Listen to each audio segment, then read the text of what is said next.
going to be a bumpy walk. Chrissie is hilarious. Chrissie, have you ever heard of the comedian Basha K. Ali? No, that sounds like something you yell out before you blow up a plane.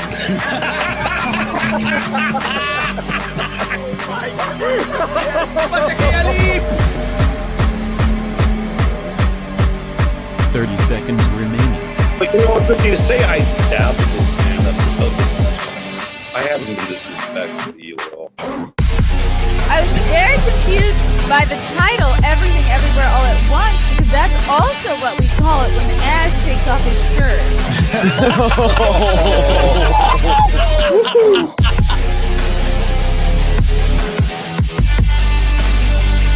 I shouldn't be up here. I should be in school on the other side of the ocean. Ew, hello. I should be talking in an Australian accent for this episode. Welcome to the Chrissie Mayr podcast. We are on iTunes, YouTube, Spotify, SoundCloud, Rumble, Rockfin, Twitch, Twitter, Facebook, all over. Oh, we're all over the place. Before I bring in my fabulous guest for tonight, I have a couple of stand-up shows to discuss with y'all.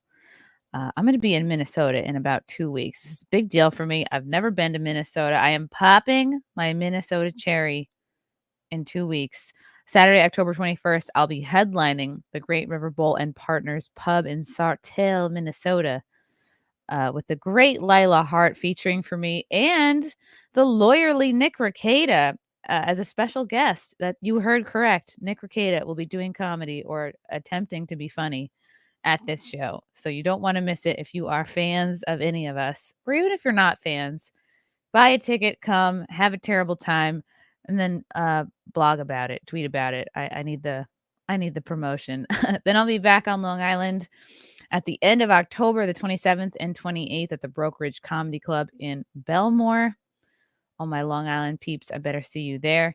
Then back to Florida in December. I'll be headlining the Tampa Side Splitters Club Sunday, December 3rd. Then first shows of 2024, I'll be back in San Diego headlining the Mic Drop Comedy Club January 5th and 6th.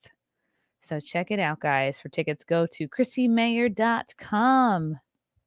And as always, I don't remind you guys enough, but like, subscribe, tell a friend.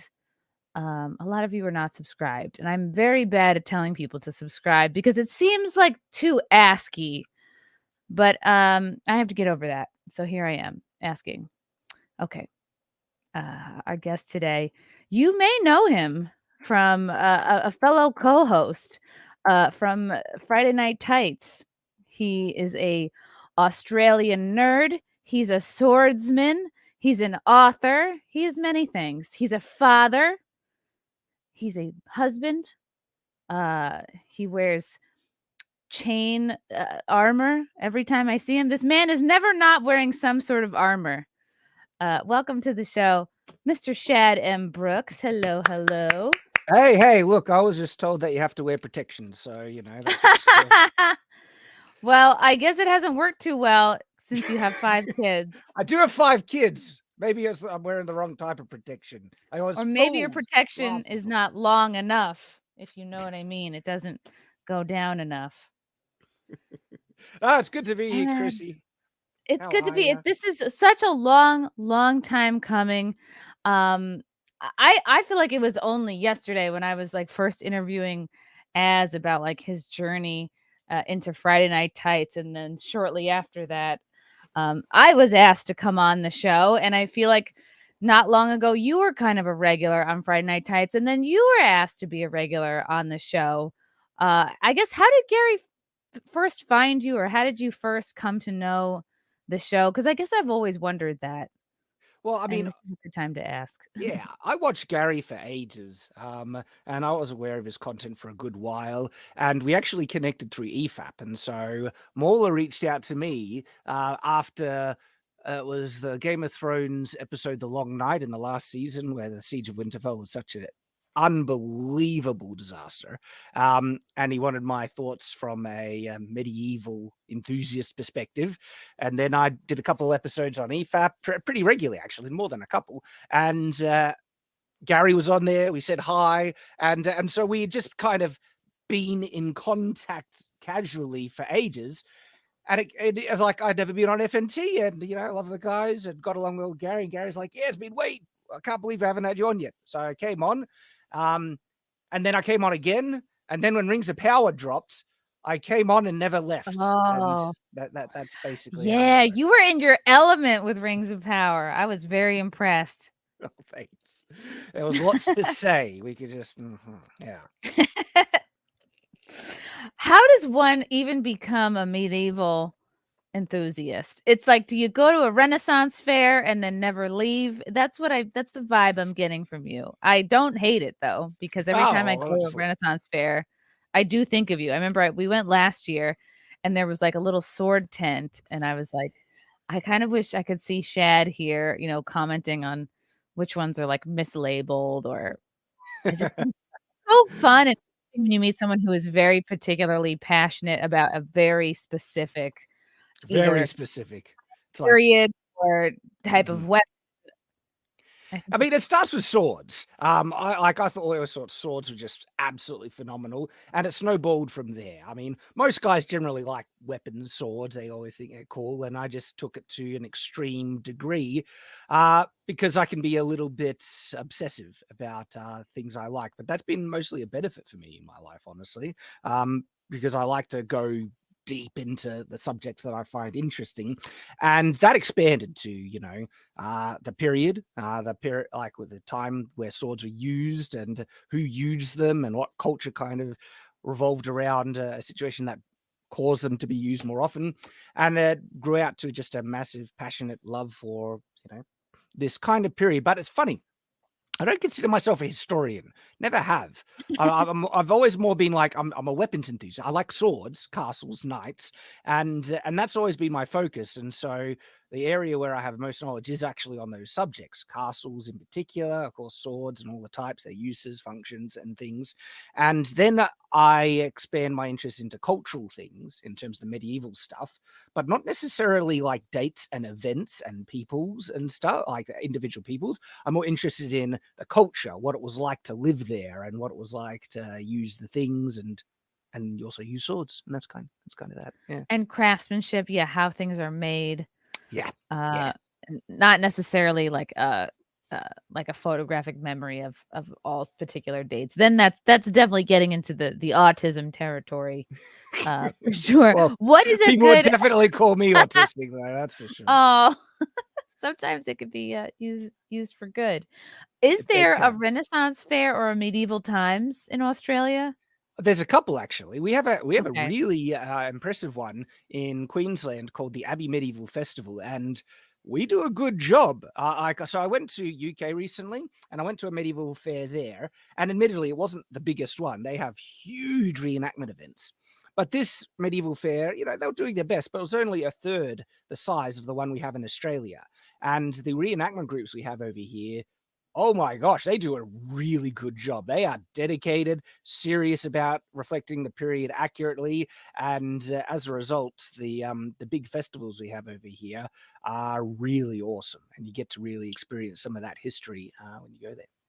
So when you go and the people that work at this fair, they get a load of you. Do they try to recruit you? Do they try to get you to join them? Because I bet they see you and they're like, join us. And then they start drooling and they're like, one of us, join us.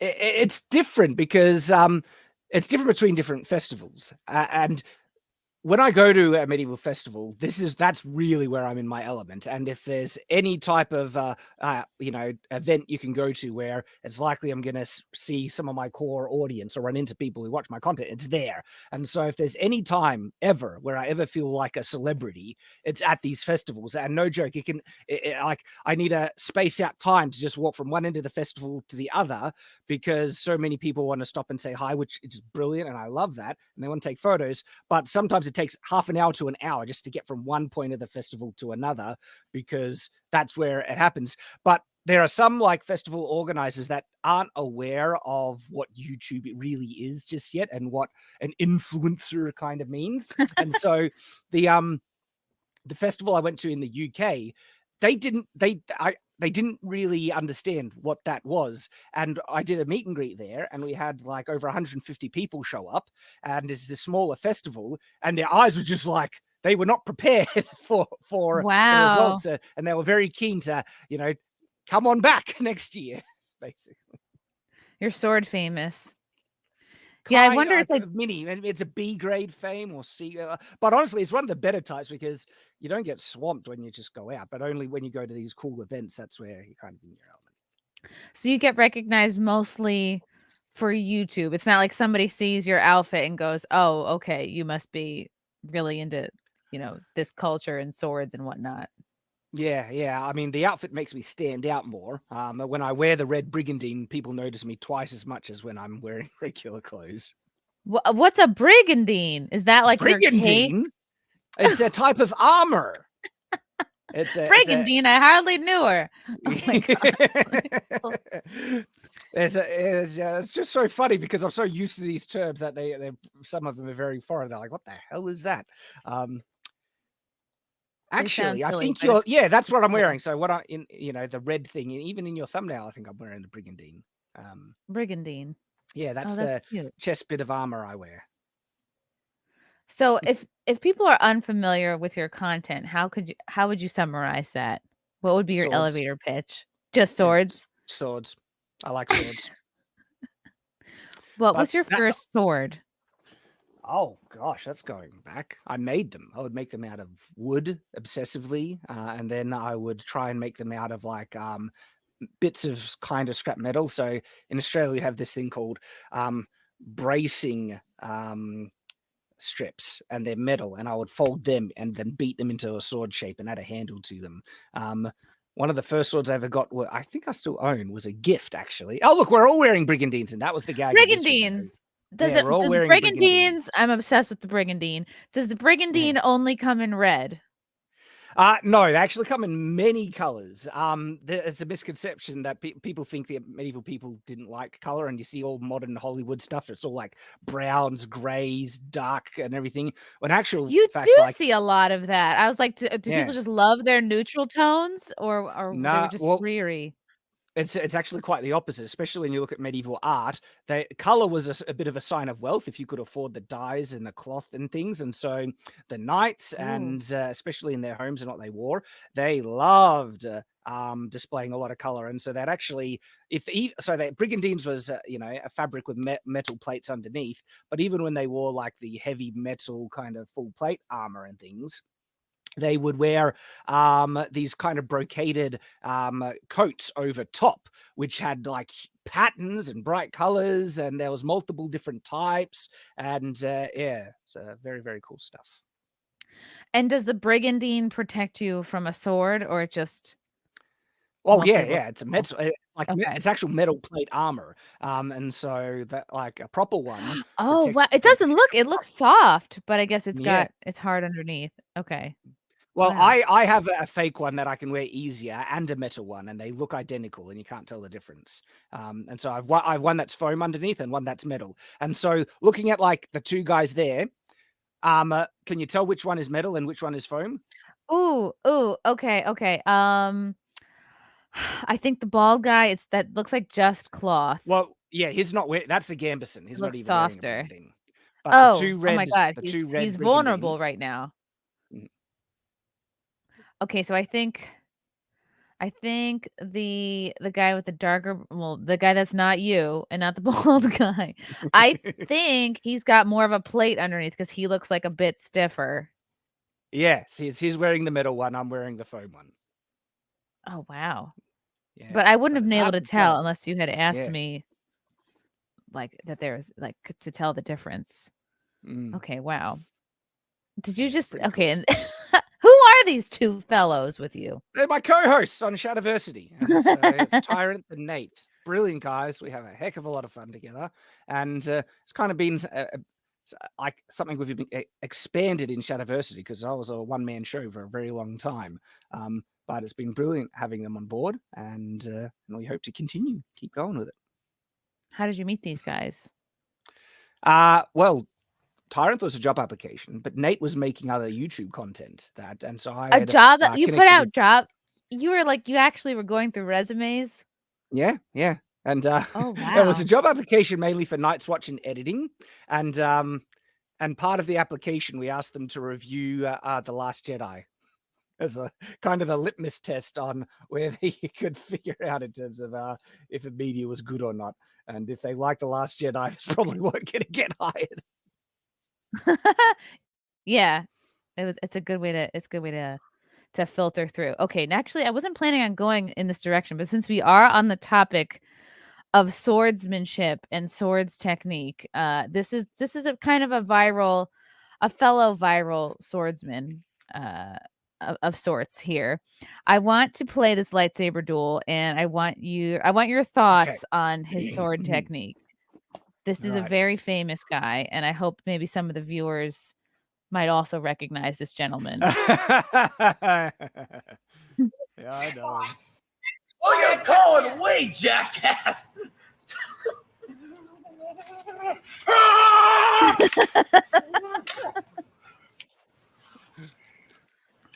I like that he's confident in himself. Yeah. Presenting your arm forward and holding the sword behind yourself, probably not the greatest stance. The stance of the other guy is also bad, but not as bad. At least it was presenting forward. I'm putting this Ooh, volume down stri- so I can hear your commentary. Okay, so Yeah. he had his arm out before, which is bad because that's you're making yourself vulnerable to get your arm cut off. Yes. See, now presenting it forward a bit more. That's a bit better. The guy has a very low leaning forward stance, probably not the best option. And swinging for the legs, he went low. Like that's a instant headshot when people go so low for the legs. You just move your legs back and smack him in the head with the sword. Wow. so, yeah. Okay, I don't know anything about this. I would just be out there just waving it around, hoping I hit something. They held in the bind. That's such a trope in movies where the swords get locked and they just hold it. When in actual sword fighting, it's a very dynamic position that you rearrange and take advantage. So in real sword fighting, you wouldn't have two swords like lock. I mean, you see that often with people doing like a lightsaber duel, like that kind Yes. You're just like, lock in. "Argh." Yeah. And Normally, I mean, swords they would- absolutely they lock in real sword fighting, but you don't hold it for long. You don't just, and in movies they hold it for ages, because once you're in that lock, it's called in the bind, you actually rearrange and try and switch around to get an advantage from it. And it's a very dynamic position that rarely gets held statically at all. Oh wow. Mhm. Now, what do you think in terms of the armor these boys are wearing, the protection? Well, it depends. I see a lot of padding on one of them, and so he's safe in one sense. in one sense, yes. Yeah, You know, I I mean, he's pretty appreciate- safe from the plastic lightsaber. Yeah, I appreciate his confidence. This is just like, straight out there, no shame. I can respect that. I do too. I wish I had a fraction of this guy's confidence.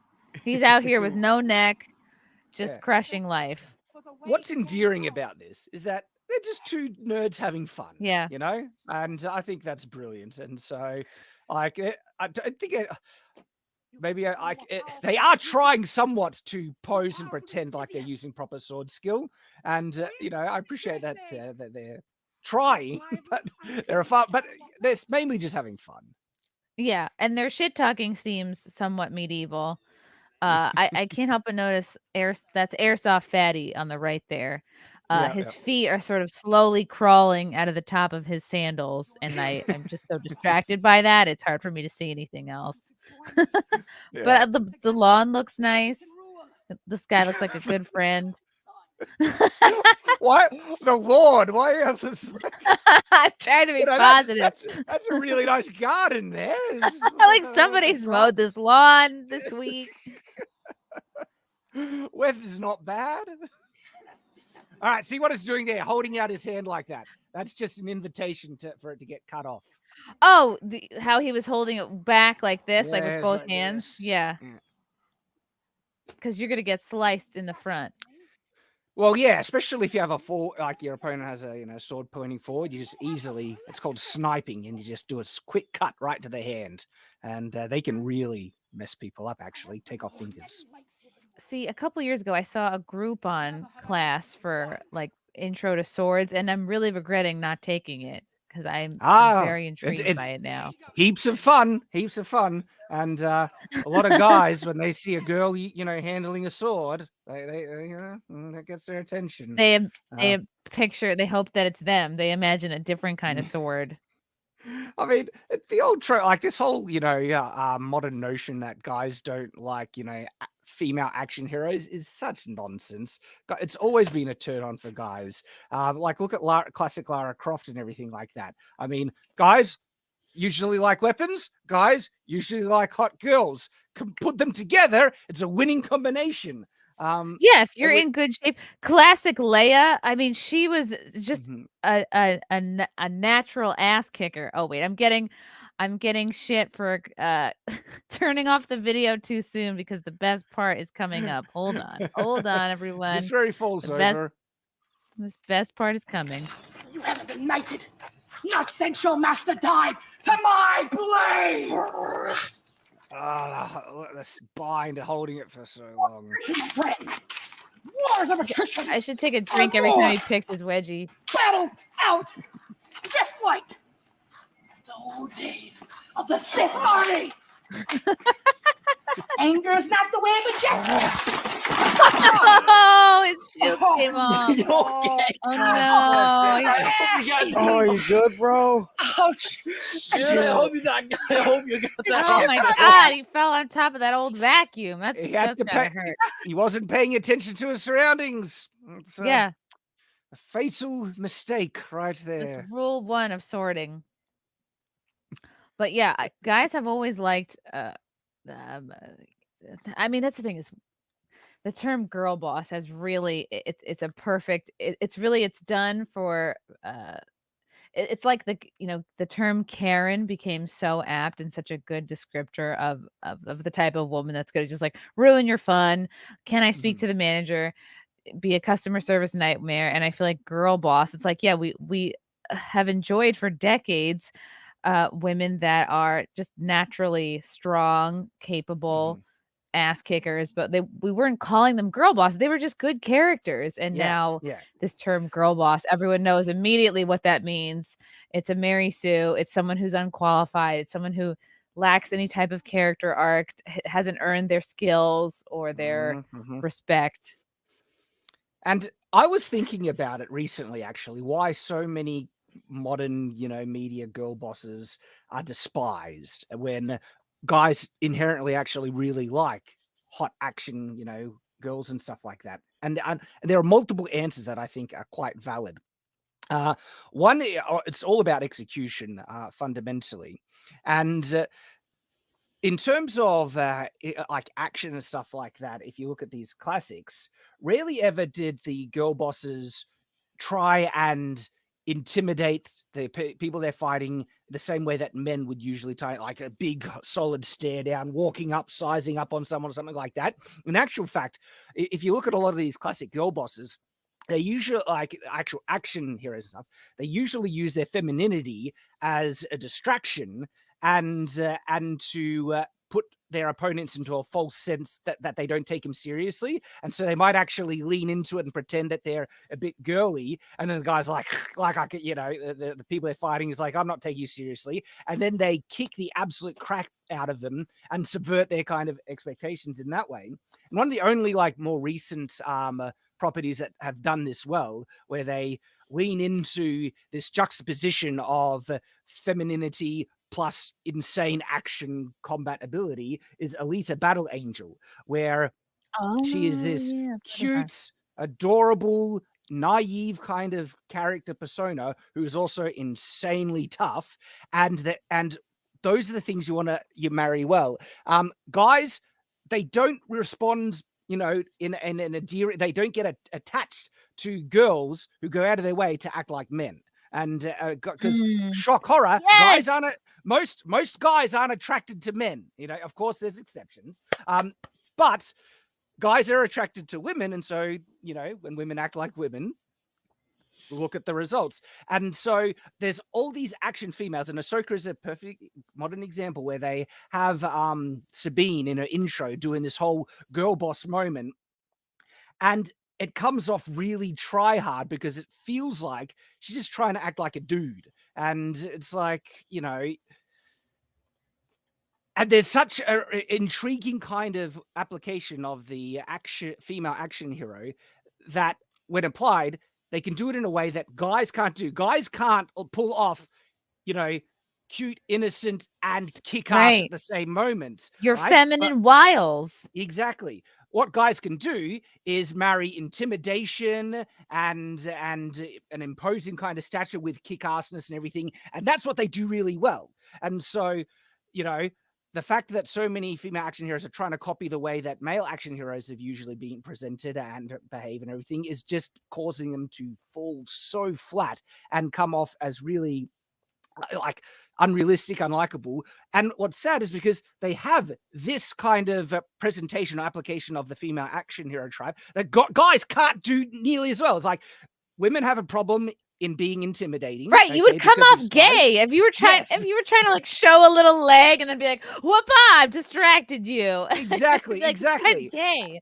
Yeah, and so women have trouble being an intimidating presence, and guys have trouble being a sexy distraction, and also getting people to underestimate their own abilities as easily as a female action hero can do. And so there's actually these two really significant kind of strengths that each gender can play into when they're doing their action hero trope so much better than the other gender, and they've been trying to just and that's been falling flat. Then there's a big problem with execution with the female action heroes, because they are modern day writers where they're so hell-bent in spreading the propaganda that women are strong. And yes, women can be strong, but they're not inherently strong, just like guys. Guys, in terms of emotionality and stuff like that, they're not inherently that type of strong. And if you're doing the action hero trope, well, the action hero is inherently physically imposing and strong. And so we're looking at the other subtle underlining other things. And they're so desperate that they can't show any weakness in this female character, that then they don't give them any vulnerabilities, any weaknesses. They are flawless, and this is where they fall into the common Mary Sue thing that we see in media all the time. And by the way, Mary Sue's can actually work, right? Just because it's Mary Sue doesn't mean the character will fall flat. It's actually also about execution. And for guys, when they watch like an action hero show, they will instantly start to identify and imprint themselves on the male character, not the female character, because you imprint. And by the way, like this is an interesting, because people misunderstand this part as well. It's fantasy. It's escapism. But then activists take that to the ultra extreme and saying you can only identify with characters that look like you, which is utter complete bullcrap. Okay. I mean, people watch WALL-E and they identify with a robot, okay? Humans are capable... I identified with the plant. Yes, right? No, humans are capable of identifying with things that don't look like them. Not even if they're not people, they can identify with robots if they see a common kind of emotional connection. And like for me, I grew up watching Jackie Chan films, friggin' loving them, right? I don't look a thing like Jackie Chan. I'm not Asian, right?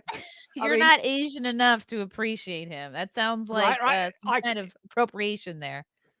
So this push that they have to look like you is actually founded on insane racism. That's saying that people can only identify with people that have the same skin tones. Like, whoa, that's you're not awful. Thinking very much of your audience when you say that. By the way, you're actually putting them down quite low in so many ways. Time. Low intelligence, low emotional perceptiveness, everything. It's massively so. And so just because audiences do identify with the characters they're watching, they don't need to look like them. And but this also applies with the whole action hero and things like that, where a lot of the modern action female characters, right, they will show up and put down and beat up nearly every guy around them, even the love interests they're shown to be pathetic, wet rags that are useless, basically. And then the guys that are watching this, they're naturally going to identify with the male characters, and the male characters constantly getting belittled by this female action. It's like, of course that's not going to work. Now, contrast this with some of the earlier Tomb Raider films. She comes across other males in the film that are somewhat, love interests, and they're depicted as competent and strong. And they might not actually be up to her level because she is the main character, but they're not useless. And as a result, when guys watch this, they imprint themselves on the guy, and then they get to play out a fantasy of getting together with Tomb Raider. But now with the modern action thing, if they imprint on the guys, they're friend zoned like Ezra in Ahsoka. Yes. Ezra, my God, he looked like such a bitch on the back of the horse with Sabine in the front, and I was like, oh my God. Exactly. And so he looked like he was ready to make a latte the whole time. These things shouldn't be complex. It's actually, most people understand it intuitively because they respond on a intuitive, natural level because of the natural attractions and the dichotomies between men and women, but they can't put it into words. But so many modern writers, they don't understand a thing about any of this, and they get completely deluded into activism and ideology, and then they end up making just driveling slop that no one's interested in, which is a shame because I love action female characters. I want more. I want more Alita Battle Angel. But instead we get served up this girl boss crap like we see in Ahsoka. That's such a good point you bring up about the importance of like imprinting. I mean, it's obvious, but the way you described it really gives me a deeper understanding. And you look at the modern kind of like female action stars that we've been served up the last few years, it almost seems like revenge. It's like the female writers or whoever's in charge creatively is like forcing you, the male viewer, to imprint on basically this loser, this like beta.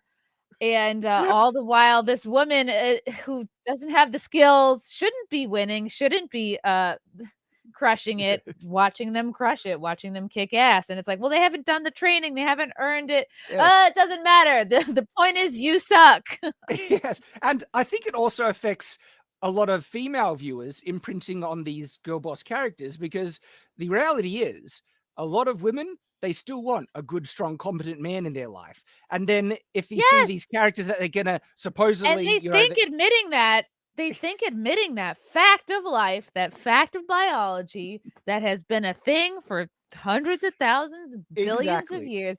If you admit that as a woman, that makes you somehow weak, stupid, incapable, so many other insults that feminism tells you that you are. And a lot of these shows really do reek of feminism, Shad, and like just the way you were explaining it from a guy's perspective watching this, it's like, yeah, of course. And I had a deep thought a few weeks ago, and I did a very long tweet about this, about how when women, they're kind of brainwashed by feminism and the way they act, they're trying to be strong like men instead of being strong like women, like how you're naturally, what your natural strengths are. Instead, feminism has convinced women to cast away their natural strengths, being coy, being charming, having someone underestimate you, right? Using your sex appeal. This is why I get upset every time I see a woman in a turtleneck. I was like, you're just going to throw that away. You're just going to throw God's gifts away. It's about execution, the right turtleneck, Chrissy. Right. Wear a turtleneck, but make sure there's a boob window always. And so men react to this type of woman, like not even outside of film and TV. A typical man encounters a woman like this, acting like a man, trying to be strong like a man. I think a guy will sort of instinctually be repelled by that, because they're like, well, I don't want to be friends with this person. I don't want to date this person because they're not giving me anything that I'm attracted to or magnetized to, or I don't feel like I can help this person, as a friend. I don't want to be close to this person romantically. And even as a coworker, I don't want to be around this person. So it's like women who have been trained and brainwashed to behave this way, they're actually consciously or unconsciously repelling all of the men around them. And that's not just a Yeah. potential boyfriend or spouse, but that's coworkers, that's friends, Oh, yes. that's any male in your life that could help you, give you an opportunity, which is half of all of the people. And to pretend that you can go through life and reach your goals and your maximum potential without the help of any guy, it is just about the dumbest thing you could possibly believe. And when And that's it put works in to the reverse as well. yeah, 'Cause, yeah, and when it's guys yes, thinking and they when can go yes, and when through life guys without when guys act like women, it's repulsive. It's repulsive to a lot of women because you're like, "Oh, I'm not gonna let that person lead. I don't feel secure being around this person as a guy friend, as a potential boyfriend, as a potential husband. Like, I don't wanna even work with this person on projects, like, they're a bitch." So, when that's brought into entertainment, it's even more confusing Mhm. and just it doesn't work. And it Yeah. makes sense. People give FNT so much shit and the guys on FNT for getting as angry as they do about all of this, but I understand it because it's like you're being forced to sort of imprint on these losers in these roles. Mhm. It's not really believable and Yeah, it kind of there's a just goes natural against. aversion to act so pathetic, and that's like, Right. and then there's the underlining message in these shows. This is what the activists want men to be like and act like, completely submissive to every single woman around them. And I'm not saying that men shouldn't listen to women. I think, men should always listen to women on the merit of what they say, right?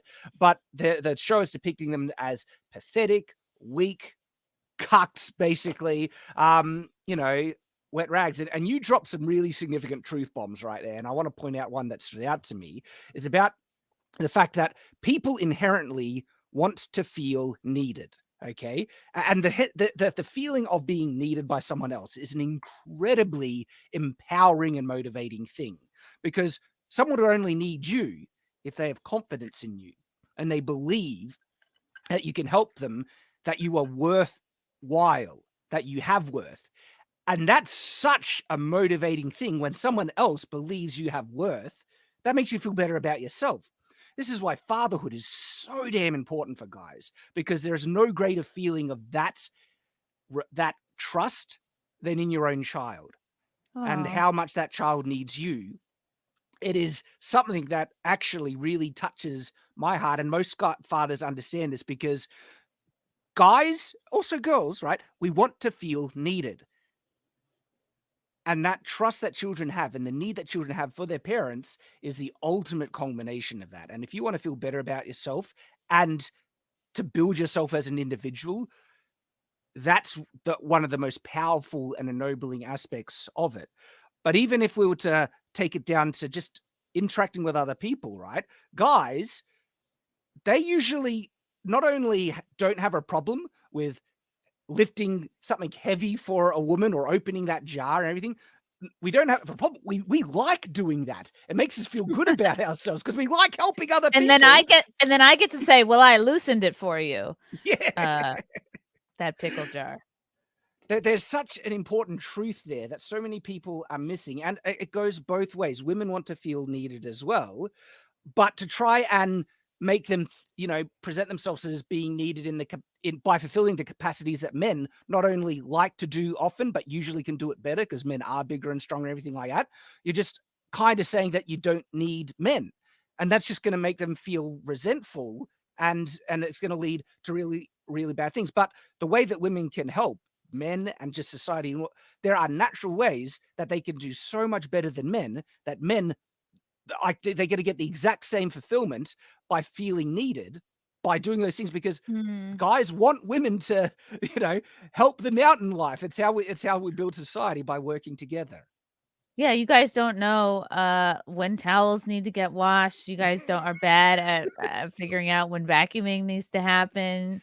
You can't Keeping a fold. schedule, paying attention to like, I get locked into my world because I'm obsessive, right? I have all these projects and everything like that, and I it's a bad trait for me, and I try work on it, but I actually forget about people. I lose No, contact but that's with what them. makes you great. That's what makes you do a deep dive. If you didn't have the personality you had, you wouldn't be able to get as deep in these realms of interest and discover and be as passionate and learn as much as you do. So it's like to every strength, every quality Yeah, and there is a personality, there's pro pluses and and con. minuses.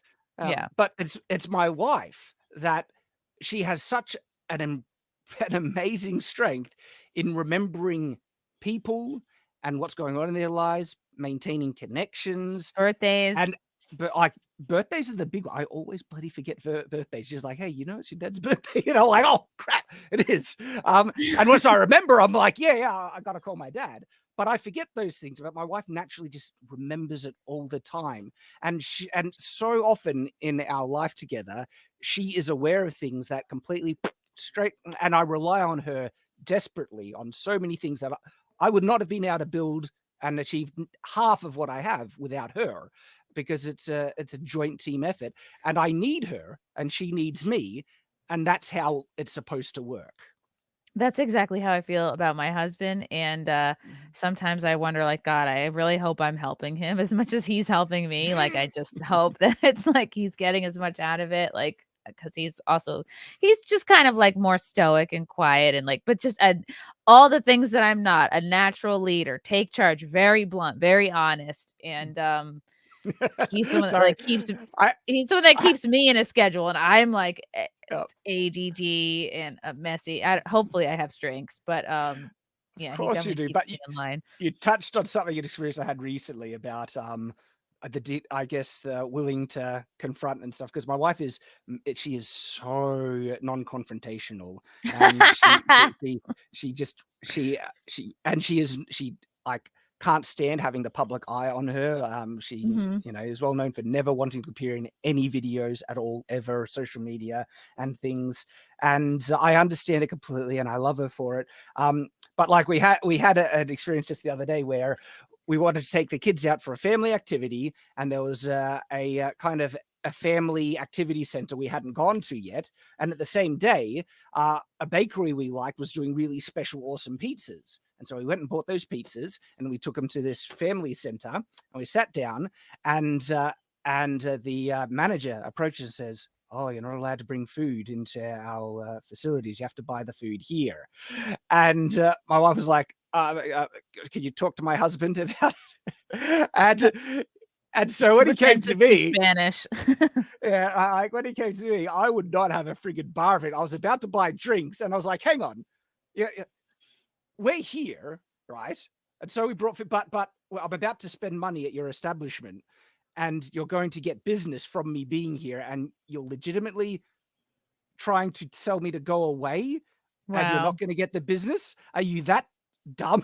Like I said, this is That's as long exactly as how we felt during COVID, like, we would have, like this would happen to, like, Frank and I, we'd go out either to get lunch or, like, grocery shopping, legit, we'd either come to the register with a full cart of stuff or come to the register with, like, the Mhm. food we, like, got put together or whatever, and they'd be like, "Oh, sorry, you have to wear a mask." It's like, "Do you wanna make this money or not?" Because, like, it's the same amount of steps and distance and Mhm. droplets, whether we walk out right now without paying or whether we just pay and leave, but none of those Mhm. things involve putting a mask on, and it made no sense. Yeah, but my wife, like she's so non-confrontational. She would have just kind of said, "Okay," and they expected us to like eat in a car park or something like that, and I was like, "No, no, no, no! If you're not letting us eat here, we're not coming here at all. We won't come back again." And it's like, "Oh, it's our policy. It's our policy." Yeah, but I was like, "Are you the manager? You can freaking change the policy." And it was just one of those interactions that it's just not my wife's nature. Um, and I guess like because guys, it's interesting because women absolutely can be confrontational. Don't get me wrong, they can be, but guys stereotypically are more disagreeable than women. That's just Yes, I've like a seen the character trait. videos on Twitter. I've seen them. Yeah. Mhm. um, and oddly enough, guys can sometimes have more success in that confrontational realm because there's a natural human biological reaction to a deeper voice and bigger size. I'm not like it's actually ingrained in people. And boy, did I really see this with my children. Like so often my wife would be like, telling kids, stop it. You're not allowed to do it. You're not allowed to do it. She'd look at me, Shad, can you tell him? I'd look at him and just one thing. Oi, listen to your mother. Bang, instant obedience. Ooh. And She needs to it's practice that deep oi, but she probably just sounds but- like a chihuahua to them. she can't. That's right. Like, and even in children, they have a natural instinctive reaction to a deeper voice, and that's why fathers fill the disciplinarian role very effectively because, and you know, I think they need to do it right. But children absolutely need discipline. They need to know what the rules are. They need to obey the rules, and absolutely. And a dad doing it right is the most significant, person to fill that role. Absolutely. Yeah, an undisciplined child grows up to be an undisciplined adult. That affects you socially. That makes you I mean, all signs point to you ending up a criminal. It's just you need discipline, and I think getting back to like the men and women needing each other, it's like feminists have been taught that they do not need men, which only hurts them. It's like you're it just really gonna be does. miserable and not know why. You'll have not spoken or dated a man in 2 years, but you'll still be so angry at men. You know, you could work at an all female nonprofit, never talk to or look at a man, but you'll still blame men for all the problems. Yes. I was going to, and then at the end of their life, they'll blame men for being alone and miserable.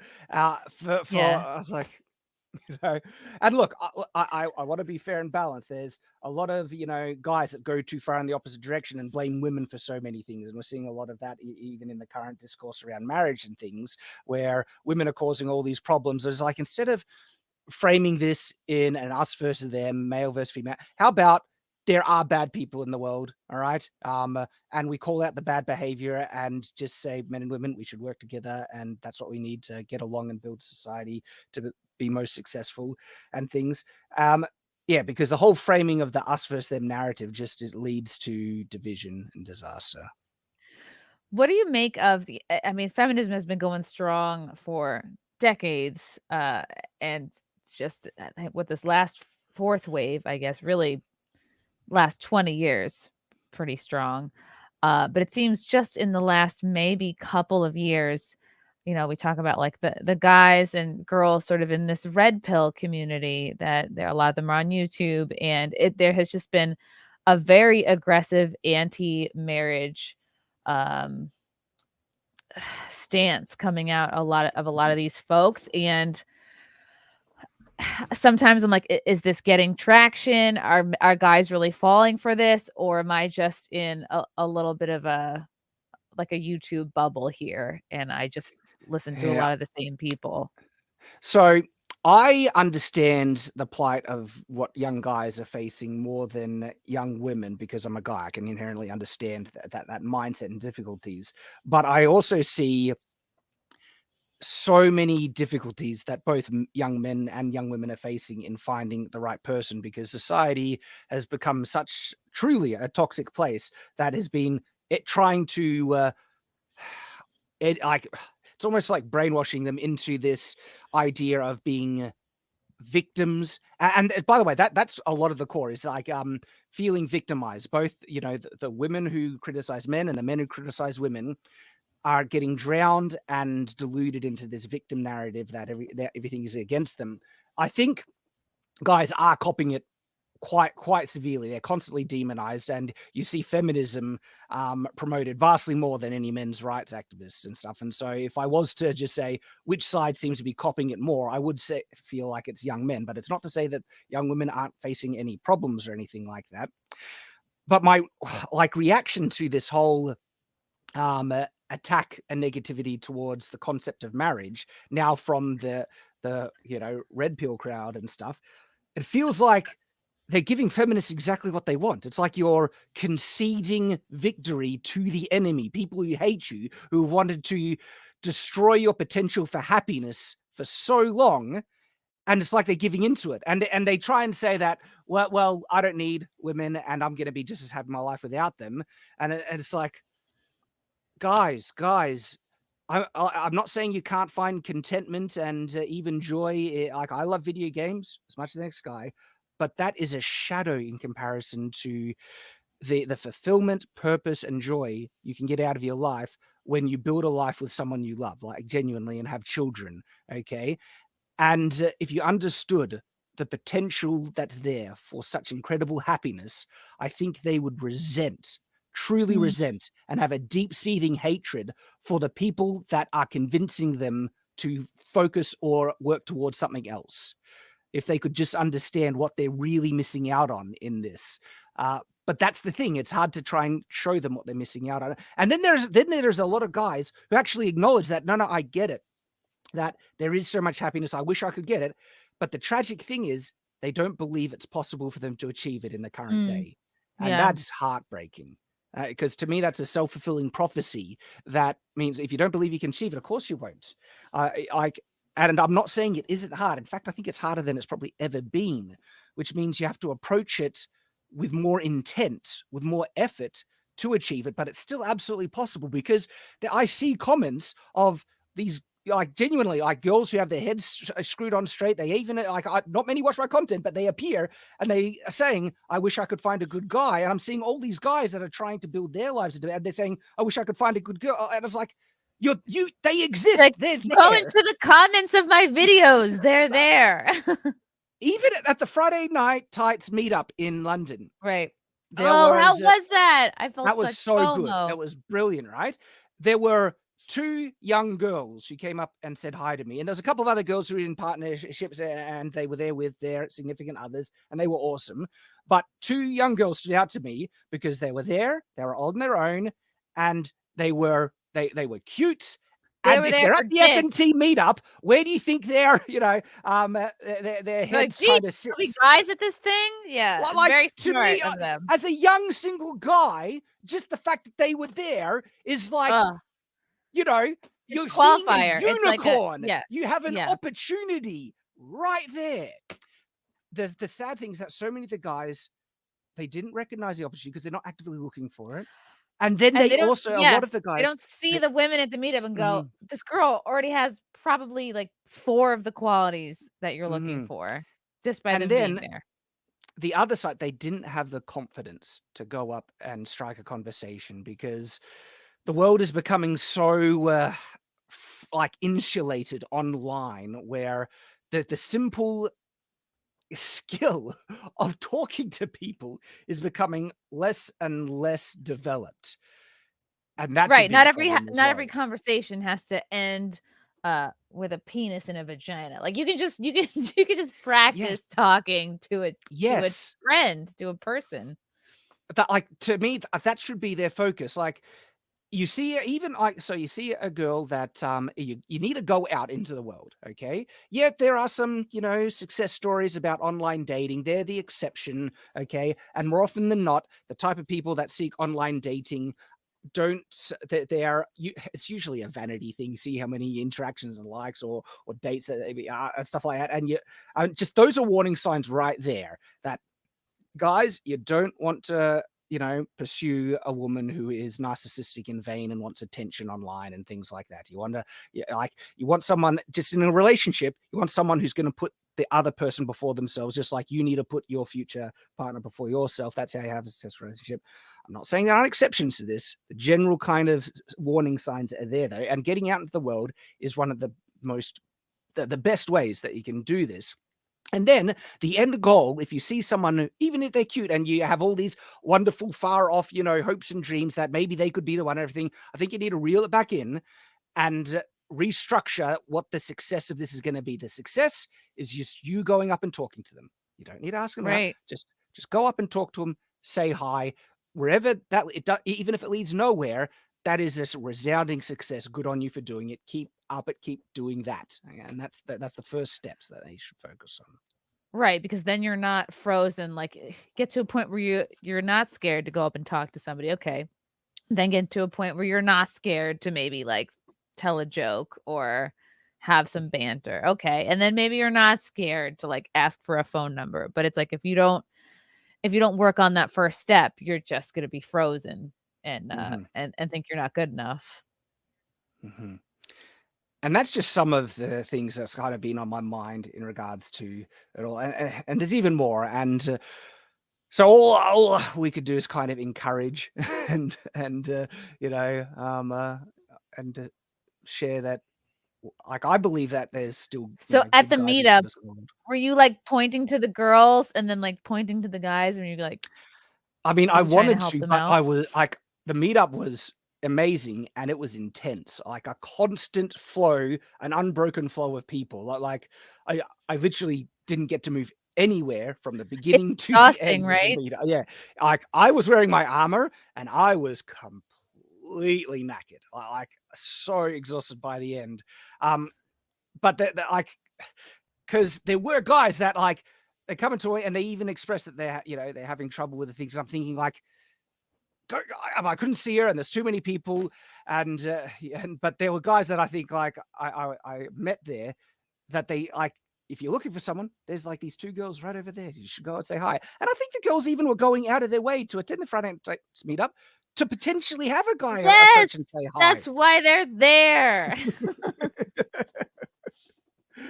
Because having joint values is actually really important. And having a relationship where people are very opposed in terms of what they want out of life is a recipe for disaster. And that's the kind of where the whole negativity on the red pill side comes in about, they have this doom and gloom of marriage always ending in divorce. And it's, and look, the statistics they share is very skewed because the rates of divorce in first marriages is far, far lower. The thing that skews the numbers is that repeated divorces, because once you have one divorce, your likelihood of having an additional divorce goes up massively. Like, Really? Because shoots you're up. like, oh, Mhm. I did one. What's the point of doing more? Yeah, It's and like, you see these people online that they treat marriage as like a temporary fling, and then like they the even date. say, yeah, they say like you shouldn't feel like you're committed in marriage if you this. I found this really loathsome. This lady who was talking about this, it just appeared on Twitter, and she was saying something effect of like, if you get bored of your husband, you should feel no problem at Was all it Mia getting rid of him. Khalifa? Was it that like, Probably, I think it yeah, might this like former porn star or something. more, yeah, yeah. And it's like Hmm. easy for you to say millionaire person. You're Yeah. giving that advice to regular chicks who probably can't afford. Number one, probably can't afford to leave. Number two, it's just going to Mhm. be a disaster if there are kids involved. And Mhm. lastly, whatever problems you have in this relationship, guess what? They're probably going to pop up in your next relationship because you got Mhm. it's your partner is your mirror. And just because you leave that relationship doesn't mean you fix the problem. Like, yes, of course, there's instances, oh God, it's physically abusive, or like, oh, you know, I don't know. I just Mhm. think people need to really observe who they're dating. Oh, yes, that's that's And one of the biggest things is, like, you can mitigate so many of the risk in marriage by approaching it seriously and intentionally, and don't marry someone as a fling or as a fun little thing. You need to approach it as the serious commitment it is. And the more serious you take it, the more discerning you are in the person you want to spend the rest of your life with, the greater chances it's going to last and be a success. But that's not the end there. You like, once the marriage is done, you need to be seriously committed and never waver from that commitment in maintaining it and working it, because relationships have to be nurtured and like, just yeah, you have like a to keep plant, they have to be you have to keep watered. watering it. Yeah, you have to keep Yes. fertilizing it. It's like, and I don't know why so many people think you got married, you did the wedding, okay, now you're done. I just don't know. Maybe because that's how a lot of boomer parents sort of raised a lot of millennials and Gen Xers to be. But like, my parents had a terrible relationship. They were not watering each other. They were very resentful and condescending and sarcastic to one another. Great for, giving your child a self-esteem and not self-esteem, a sense of humor, because it Mhm. definitely for sure made me funny. Because we were all just cutting each other down, basically, like, shitting on each other, but you develop your roasting skills, but it's not great for instilling, like, a faith in marriage. So, yeah, you have to keep working on yourself, you have to keep getting to know yourself, you have to keep getting to know your partner, um, And I mean, I don't know. I used to say, oh, well, maybe people shouldn't get married in their 20s because you change so much during your 20s. But maybe that's just a mistake. It's like if you stop getting to know yourself and your person, of course it's going to be years later and be like, I don't even know you. I don't even, where did this narcissist come from? Oh God, he suddenly was this horrible person. It's like, I guess you weren't paying attention in the beginning there. There is that, and it's always going to be different for different individuals as to how much time you need to be able to figure it out. And the answer is you need to take as much time as you do need to really be discerning. And I know I'm a vast exception to that kind of normal standard because I dated my wife for 2 weeks before I proposed. Because 2 weeks? 2 weeks. Yeah. What? Mm-hmm. Where did you meet her? How? 2 weeks? Yeah. Is this the Notebook? My God. Yeah, it's a very romantic tale there, Chrissy. So I knew what I was looking for. I'm very religious. I'm a member of the Church of Jesus Christ of Latter-day Saints, and after I left school, I knew what the next stages in my life were very clearly, and that has helped me out so much in life. After school finished, I wanted to serve a mission for my church. I was a missionary for 2 years, so I actively worked towards that.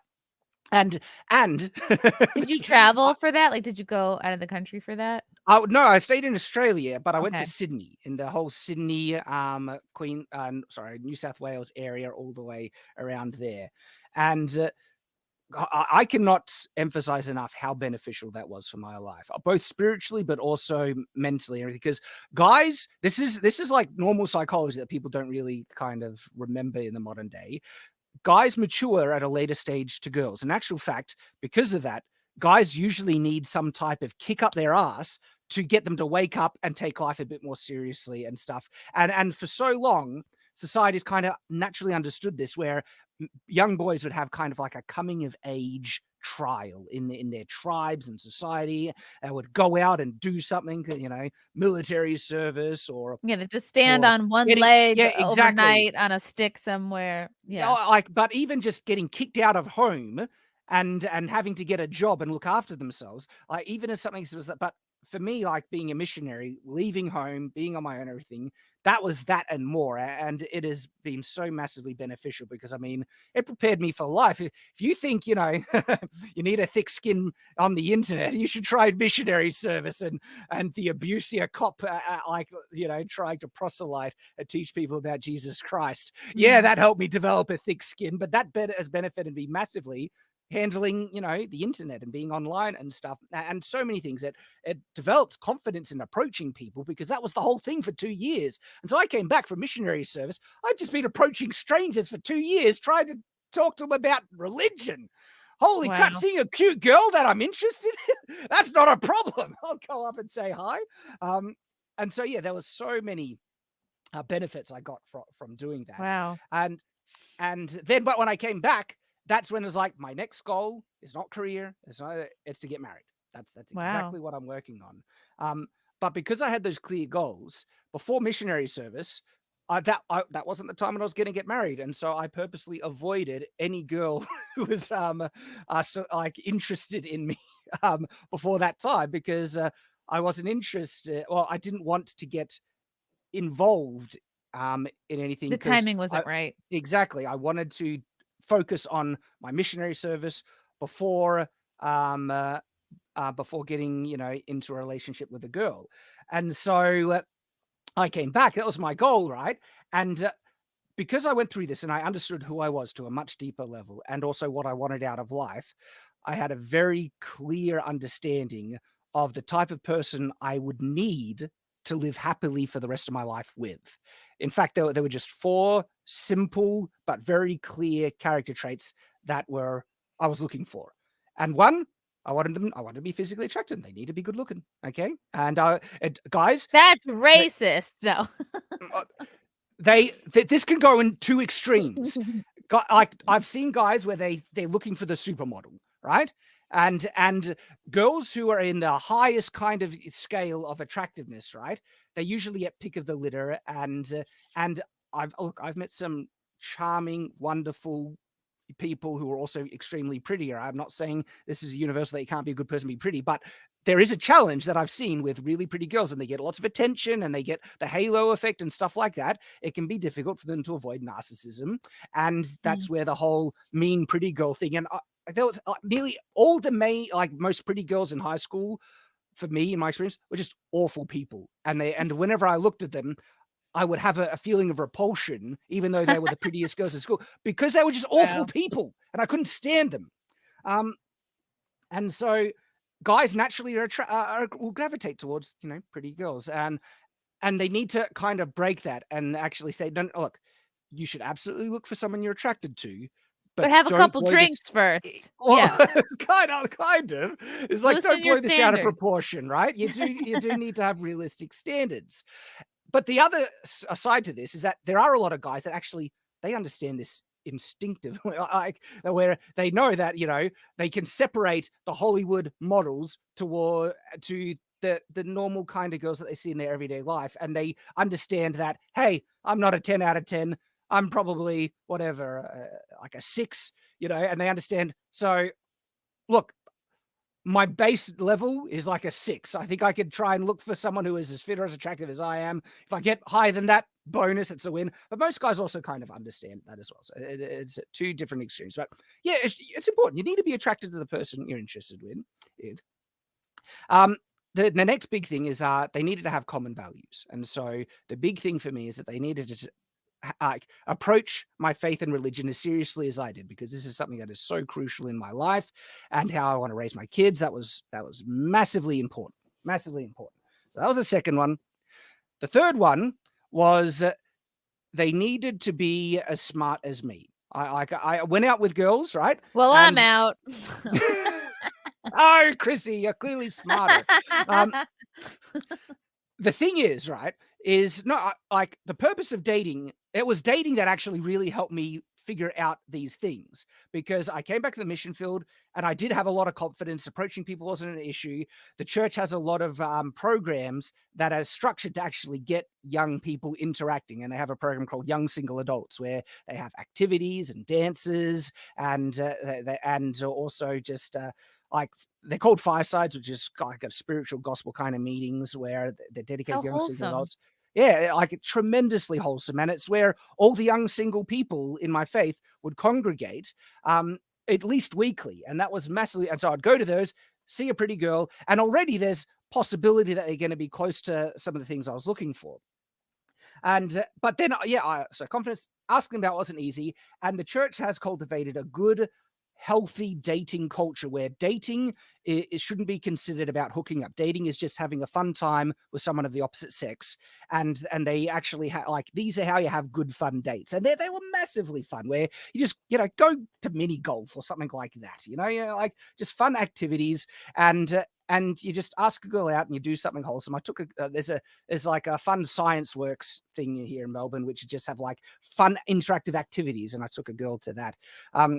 But yeah, it was those dates that, like, when I was going, interact with, like, I wasn't satisfied if they couldn't engage with me on an intellectual level of the things that I would talk about, and it wasn't satisfying them, and it wasn't satisfying me. And I realized, okay, to me really have a relationship, I need someone who is going to be smart as me, basically. And so that was knows about number swords. 3. Yeah. Well, that wasn't actually a thing. It was like, it was just, they need to be smart. Like they didn't have to be into the things that I was into, which, by the way, that was the case. My wife she didn't care about swords or anything, though she's come to appreciate. She cares about your sword. Yeah. And the last one, which I realized was really important, was I needed someone who didn't take themselves too seriously and could laugh at stuff, laugh at life, crack a joke, just do that. And so those were the 4 things I was looking for. And it's not actually a overly demanding list. I think it was quite reasonable. But at the same time, all the girls that I was looking for weren't satisfied. And it was easy to tell after the first date, or first or second date. And by the second date, I was like, it was nice. It was good. Thanks for coming out with me.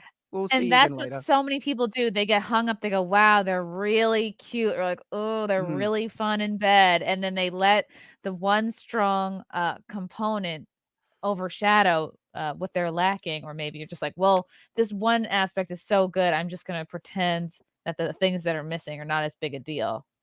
And look, I think a lot of guys can get sucked into bad relationships because a lot of guys, they do want the prettiest girls, and when they get any level of attention from a really pretty girl, right, they sometimes latch onto that. They don't want to give it up, and they overlook other red flags that they should be really, paying attention to.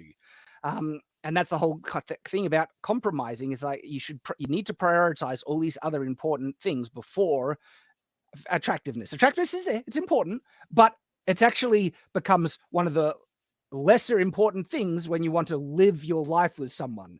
Okay, you need to enjoy spending time with them. All right, pretend they have a bag over their head and see if you can enjoy their company. Like basically, like, You mean, do they look good from the neck down with a bag on their head? Not even that though. But like the reality is, when you truly fall in love with someone for who they are, they become a 10 out of 10, and you become more attracted to them. And then no matter what happens in life, because this is the other thing that people don't really understand, people change as they grow older. They're going to be different sizes when you get into a relationship from when you started out. Okay, pregnancy does a number on women. It can destroy their bodies completely. All right, and completely.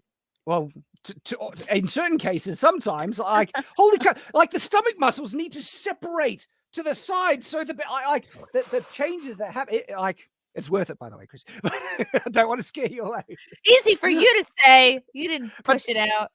That's true, but I was there to support her through it, and she was able to manage it a lot easier because I was there to help her. That's the exchange. That's the thing. That's why when I say like my wife had a baby, I'm usually more inclined to say we had a baby, because we were you both put it there. Well, there was that, but it was also a joint effort in the sense that I was there to support her and help her out through the entire thing to lessen the load and the debilitating. That's one of the most significant aspects of this exchange in marriage. Marriage was an acknowledgement of fundamentally about trying to give an institution to help facilitate bringing children into the world. And not everyone can have children, I get that, but that the fundamental basis of marriage is about building a family and providing a institution that creates commitment to each other, dedication to support each other through better and worse. It's in the basic marriage vows, but people have forgotten that, and they think marriage is just an expression of love, like giving someone, some chocolates or something like that. Well, no. Marriage is about a commitment to build a life together.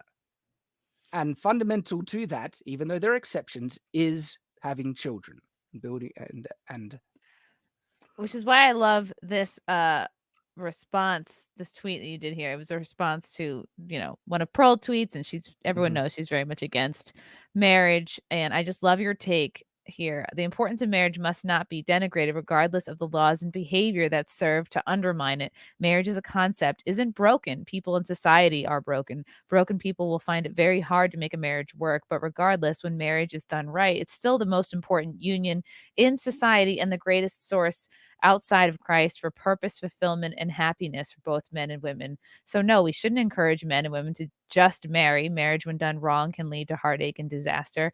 But telling people to give up on marriage entirely will lead to far greater social disaster than you understand. We need to teach them how important marriage is so they don't take it lightly or enter into it unprepared. Teach them how to marry the right person and how to make a marriage work, and then they will discover more happiness than they had ever experienced before. I think this is such a great take, because for folks who just want to focus on the flaws of the court system, or how many women take advantage of the guy during a divorce, or how mothers are favored over fathers in court, right? Like with custody. I just think that's the wrong way to look at it. And no, you shouldn't take marriage lightly. It's like, when me and Frank got married, it was an acknowledgement of like the success that we've had, like the years of dating and what got us to this point. It was like a big celebration, obviously, like friends, family, but it's also like an important acknowledgement of what will be the future. It's like we're taking a huge committing ourselves to the future under God. And it's not like we crossed the finish line. It's like, all right, we climbed up this first part of the mountain and we still have the rest to go. Yeah, So and I just think messages like this are very healthy for people to see. thank you. And I think I had some help writing that from a Aw. divine source, honestly. But you know, you're absolutely right. And how you were just describing, like there is something so special about this union between a man and woman who they want to build the most successful life together. It's almost an acknowledgement that like I I can't do this alone. I can't achieve the greatest state of my life without you helping. And the same from both parties. And it is a special, sacred, incredible thing. And when people focus on the things that are serving to undermine it, like legalities, right? Um, it's just giving people who hate you exactly what they want. I feel the response should be resent towards people pushing that thing, especially the people that want to say marriage just is an institution that enslaves women, stuff like that, and all the people saying that marriage is just a means for women to take all your stuff and for you to lose your rights because they're gonna divorce you. I think the response to that should actually be resent, because those, like, even if they think it's coming from a good intent, it's actually a means to try and restrict the ultimate highest level of happiness you can achieve in your life. That sense of feeling wanted by someone who loves you, and the sense of wanting someone who you love and everything like that. There is something so transcendently amazing about that. And these are the messages that are encouraging you to take the steps you'll have to miss out on that, to rob yourself of something so incredible. I think you should resent them for that. And then as a response saying, no, I'm gonna do the exact opposite. You're working towards me achieving a less happy life. No, I'm gonna do the opposite and show that it can be done, because it actually can be. And these And you people don't care about helping anybody. They're not like, yeah, don't get married, and we're gonna check on you in 5 years and see how that worked out for everybody. It's like, no, they don't give a fuck. They just want clicks. They just want engagement. That's what pisses me off the most, is like none of these people care about helping anybody. Like they actually don't want to improve your quality of life. Yeah, and it's messages like that, even though they try and say, "Oh, I'm advocating for, women or men and everything like that." The result is misery. I look at the people that have been deluded by the fourth wave feminist narrative and stuff like that, and the result, women are reporting being less happy than they've ever been before. And I see the guys that are like checking out of relationships and stuff like that, and I sense that there is a sense of bitterness and resent that they're living with, because they're seeing all the world out to get them, and all women are just, they say, yeah, there's good women out there, but every woman I've ever met and every woman I will meet is out to, like, they're just going to turn on you and end up taking your stuff, and all these horrible things. And like, think about the attitude that they have. That is, they're expressing less happiness in their lives by looking at and just taking on the deluded notion that they're a victim, instead of the empowering notion that no, you can make a better life and achieve these wonderful things by making the right choices. Even if it's later on in life, you still have the power to do that. I was talking with a pretty wealthy and successful guy a couple of months ago, and he was easily he looks like he was 50s, all right? And he was Gary. married, Oh. and no, he was married. He had a little son about 2 years old, and he was in his 50s and stuff like that. Aw. Sperm like, still works. It's God not bless. too late. It's not too late. Like, Yeah. you can still achieve these, like, things that will give so much happiness. And the first step is denying this. It's actually black pill stuff. It's to convince you that all these, and I'm not trying to say that it's not tough. It is tough, right? But to me, you should look at that. That just makes the challenge and achievement more worthwhile. And the reality is, there are a lot of wonderful girls who see those challenges as well.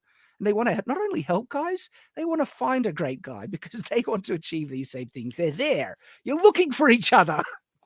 And if you're going to define yourself based on your last horrible relationship or your last horrible date, it's like, in a sense, it's like you're letting that person stop you. You're letting that horrible person, like, you're letting them win. You're letting them define you and stop you dead in your tracks from trying to meet somebody else. It's like, and the people promoting this, like, yeah, just give up. Just don't try. It's like, oh, wow. So you're on the side of the worst person I've ever been with, and everything that's negative in this world. And it's like, we all face heartbreak. We all have been through some trauma. We all have family issues.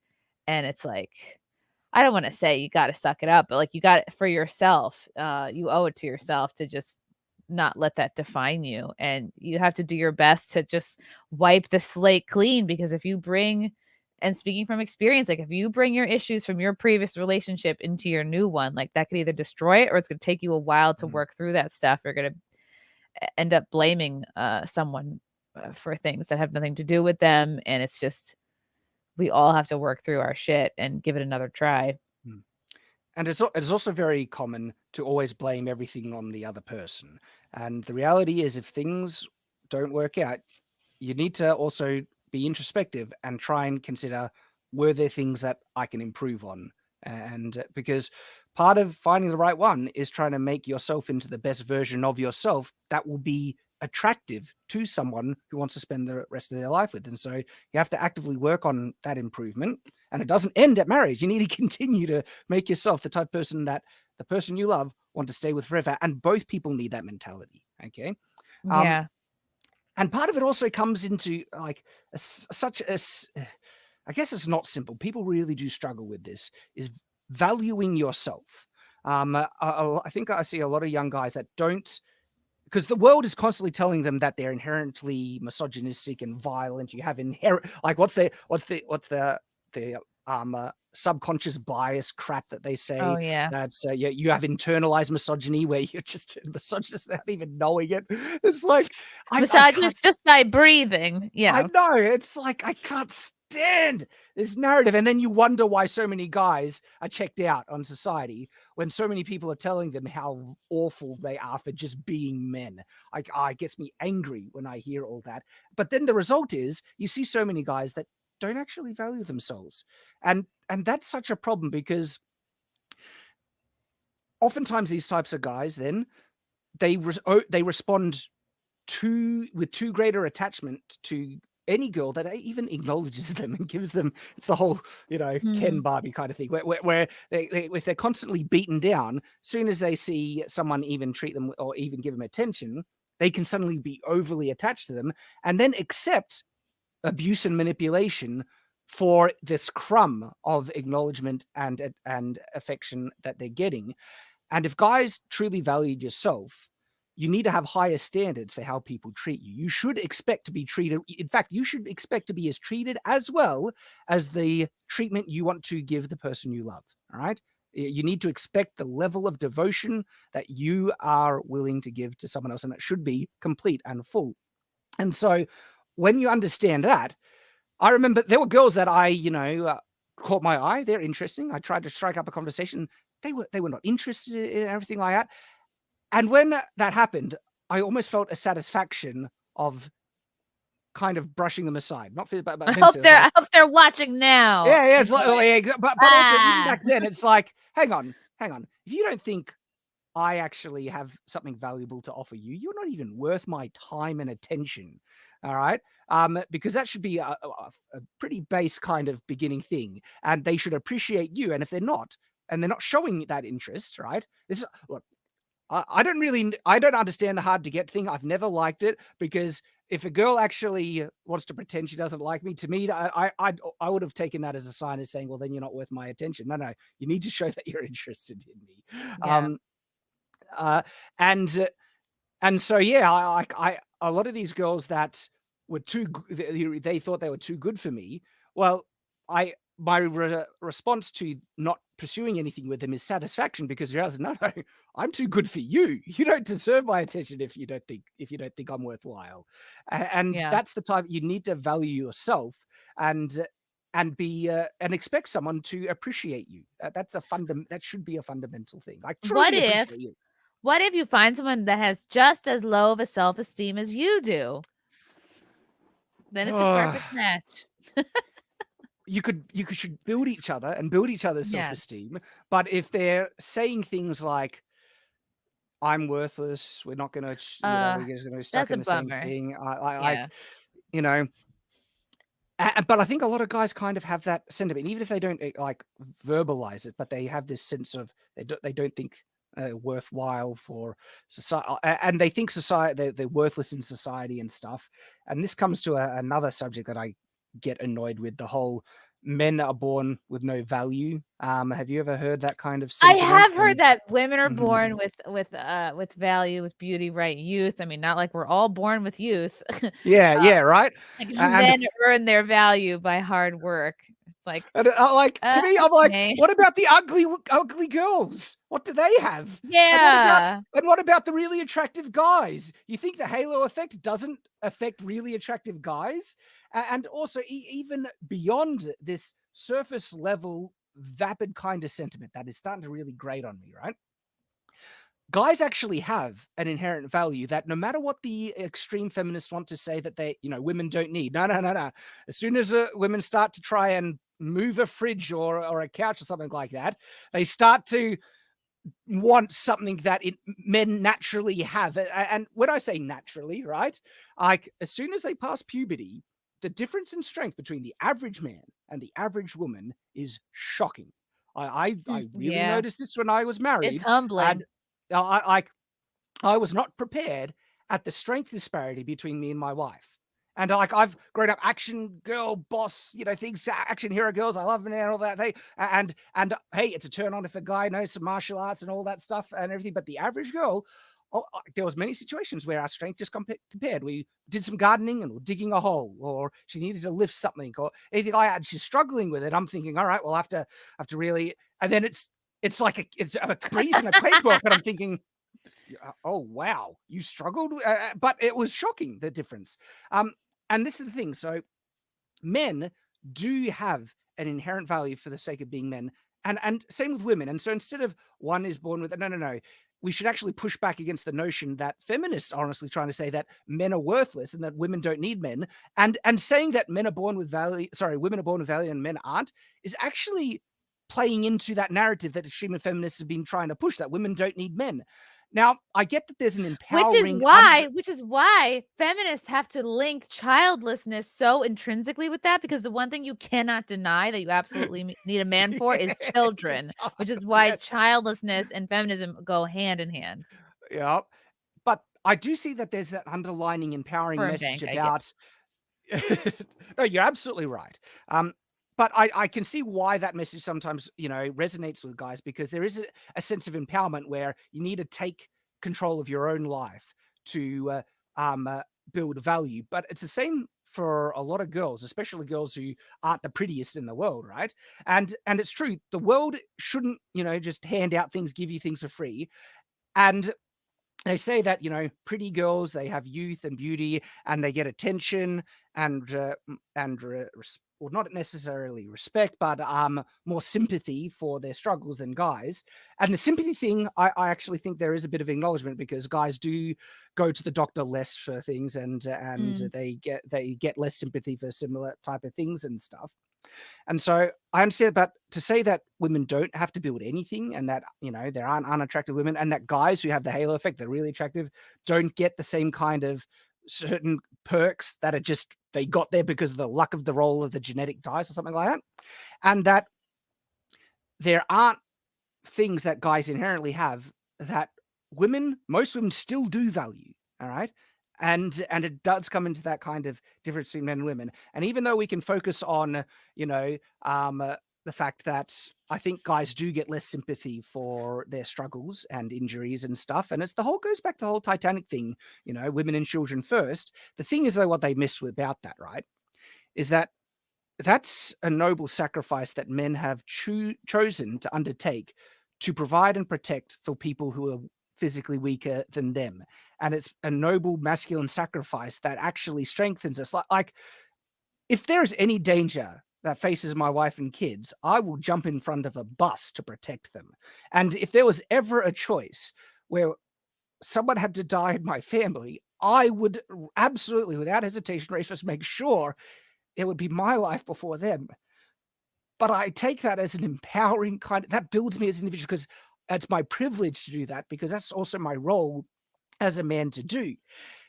And so the fact that I don't think guys should necessarily complain that sometimes they suffer more than women, All right. And I hope people can understand the nuance of what I'm trying to say here, because it shouldn't be forced on them. What should be done is that guys should understand that there is an exchange in what we offer relationships in society. And that if you understand that there are certain things that you can offer to protect those that you love, that is a noble thing to do that empowers you as a man, but also encourages people in your life, women in relationships, to then want to offer the things as a sacrifice as well in that same relationship, because it's going to be an exchange then.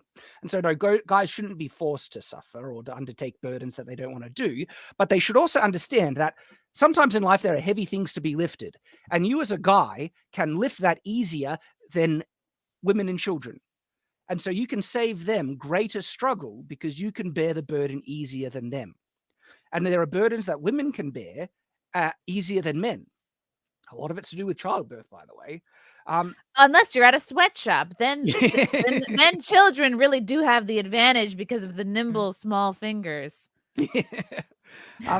But there are sacrifices that women will inherently volunteer to do because they can bear that burden easier than men.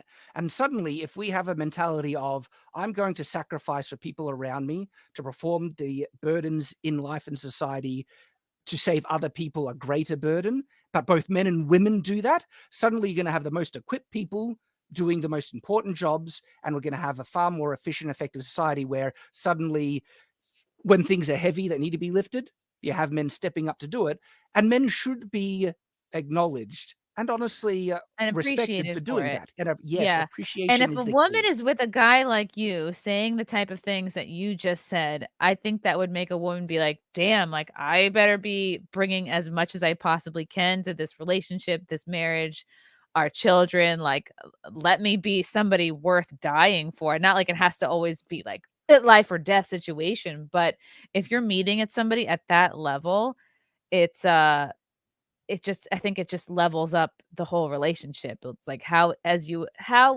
could you as a woman hear that and be like, yeah, I guess I'll just, it makes you not want to phone it in. It makes you want to step it up and appreciate the guy that you're with and respect you and be like, oh my God, what do I need to give you so that you can be at your best so that we can both make this work? And then you start supporting each other in those roles, and then you can perform and execute those roles to a much greater degree than you could ever have done on your own. It's the point of marriage relationship, to support one another, to build a more successful life together. And yeah, so it's like finding your ride or die. And like how can you convince somebody, and well, they have managed to convince lots of people that having a ride or die is worse or not worth it, not worth the sacrifice, not worth the risk. No, it's better to just hook up, spend your money on yourself. It's easier. Keep your freedom. Don't risk heartbreak. It's like that momentary short-term pleasure, but you're sacrificing your long-term happiness. It's like you're yes. avoiding the short-term risk but in the long run, it's like it's just not worth it. Yeah, absolutely. And so yeah, that the notion that guys don't have an inherent value that women will see inherently and they want is getting promoted to, and I dislike it, because no, women and men need to understand that no, there are things that each side will inherently be able to bring to a relationship that will build you as an individual, and you should value those things as inherent traits that both men and women have that are different but are needed to become your best self. And so yes, there's both men and women should understand life is going to be hard. Don't expect things for free. Okay. And by the way, pretty girls that are told that they have inherent value and everything like that is just going to breed entitlement and narcissism and make them awful people. No. They need to be told that just because you're pretty, don't expect the handouts. You shouldn't be given handouts. You have to need at least reach for your wallet. You have to do the reach.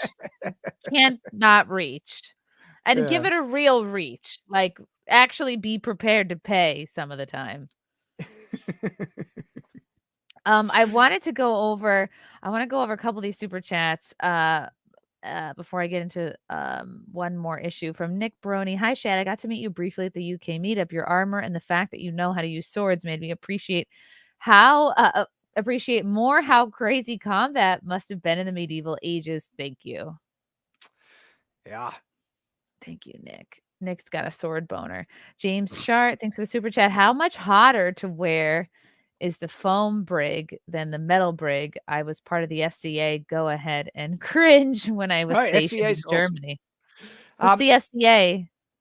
Society of Creative Anachronism, and so they're like a reenactment group, and they are all over the world, and they always doing fun things from when I see them in their activities. The foam brig is actually easier to wear because it's lighter. That's why I had it made, and I'm already wearing a really thick gambeson underneath it, and so like that keeps me pretty warm already, and I don't notice too much difference between anything on top of that gambeson, whether it's metal or foam. Okay. We have another outfit question here from Ian. Ian Soforth. Is Shad's outfit warm? I'm not trying to lower the tone of the conversation. It just looks warm. Oh, it's on the warmer side. It's a jumper, but we got air conditioning. We have a cold spell at the moment. It's been raining for ages, but even in the warm weather, you manage it. What are your do you have seasons in Australia? Yes. Okay. I just feel like it's always hot there. I've never been. I don't know anything. Well, it's different where you live. I'm in one of the more temperate, cooler places of Australia, in Victoria, and has the most beautiful countryside in all of Australia, in my opinion. I love the Victorian countryside, and it's because it's the most European, but we still get pretty hot summers. I mean, 40-degree days is not uncommon. We'll get a couple at least every summer. It doesn't snow in our winter. It'll be on the uncomfortable cold end, but my uncomfortable cold probably isn't even close to what people who have to handle heavy snow in winters. And I like that because it's very unimpeding into like a snow can be real, not only can it difficulty to deal with like heavy snow, it can be life-threatening as well and stuff. And I kind of like the fact, like, because we do get snow in the mountains. Oh, So yeah. in the winter, especially when you try to plow your own street. Yeah. So I have the choice to enjoy snow whenever I want during the winter, but I'm never impeded by it, and it's actually quite comfortable. I enjoy winters more than summers over here. Well, that's the fun of winters, being impeded on by snow. It's the unexpected. It's being late to work and throwing your back out, shoveling the walk. That's what winter's all about. Rolando Ramirez. I'm reading Alita right now. It's great. A very complex character and awesome to boot. Yeah. Thanks, I haven't read the Rolando. manga. BCam will. Go ahead. No, sorry, I didn't know you were going to respond to him. I put up a different one. That's fine. Okay, BCam, will you do a second chance GN campaign, Shad? Graphic novel. So we had a second chance campaign, and so there won't be another campaign for the first volume. Printing is well underway with the first volume now. Took us a bit to get here, but it's really exciting. We are, and we are well into volume 2. All the principal artwork is already completed, and we're working on colors on volume 2. But volume 2, I think the standard cover of volume 1 will be available during the campaign of volume 2. So if you missed out on volume 1, you can still get it when we launch volume 2. And volume 2 is going to be 3 times bigger than volume 1, 120 pages. And so that's very exciting. It's going to be cool. Ooh. That's exciting. Matthew Hammond, Halle Berry in John Wick 3 was great. There were videos of her putting in the pew work. We love Halle Berry. Mm-hmm. And yeah, like that's a good example. This I just thought was a good comment. When men make movies, the women. Sorry, I don't. I think there's a delay. I think my internet is lagging. Sorry. Yeah. I was just saying that. Yeah, John Wick is a good example of having like a female action, star, that doesn't undermine the competence of the male, action hero as well. That they work together. Yes. I like this comment from Yeti. When men make movies, the women is the prize. When women make movies, the man is a nuisance. Interesting observation. How unfortunate. The Hidden Bee. This is a terrific stream and great conversation. Keep up the good work. Thank you, Hidden Bee. I hope you find your bee. James Shart, if you talk to a girl and get rejected, just shrug and walk away with confidence. You may get a second conversation. Yeah.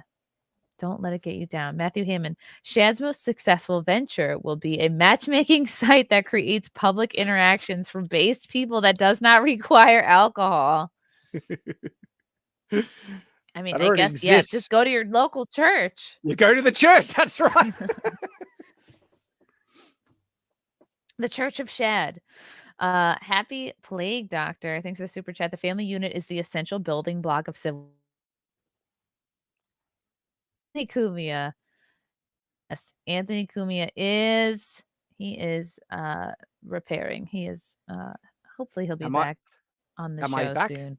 I think my Oh, internet is so crapping out. I don't know if my anybody internet's can hear dying this. as well. Yeah. Oh no, We did I might- freeze? I can hear frozen? you, but Okay. my internet's dying.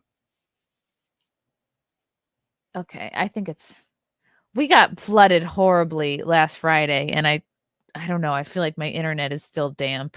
Mark of Reality, true feminists are lesbians and they want to get men out of the picture. So it's easier for them to pick up women. No, I think they have just deep-seated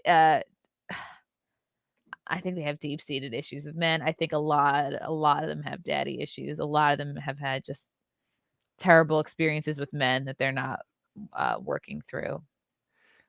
You know, I think there's some more truth to that than people realize. Either there was an issue with maybe fathers, brothers, boys at school, relationships, but there usually seems to be some type of underlining resent that has been born out of bad interactions with guys that stick with them for life.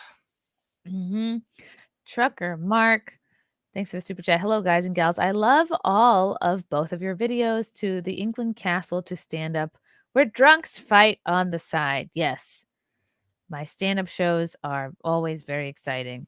I always have some sort of a heckler and viral moment. Jimbit, I had a dream the other night where Shad was my teacher, and it was awesome. I hope it was a naughty dream. And Dan J, is Shad upset that his country lost a war to birds? We haven't lost the war. The war is not over. We are still waging it, and we will destroy the emu menace. What is it? Are they overpopulating or something? It actually comes from a meme. So there was. I don't know the lore. Yeah, there was. They call it the Emu War, which is just an exaggeration of a government push to curb the growing emu numbers in I think it was around Central Australia and stuff. And yeah, we killed a lot of emus, but they bounced back, the suckers. So they say they won the war as a result. Unbelievable.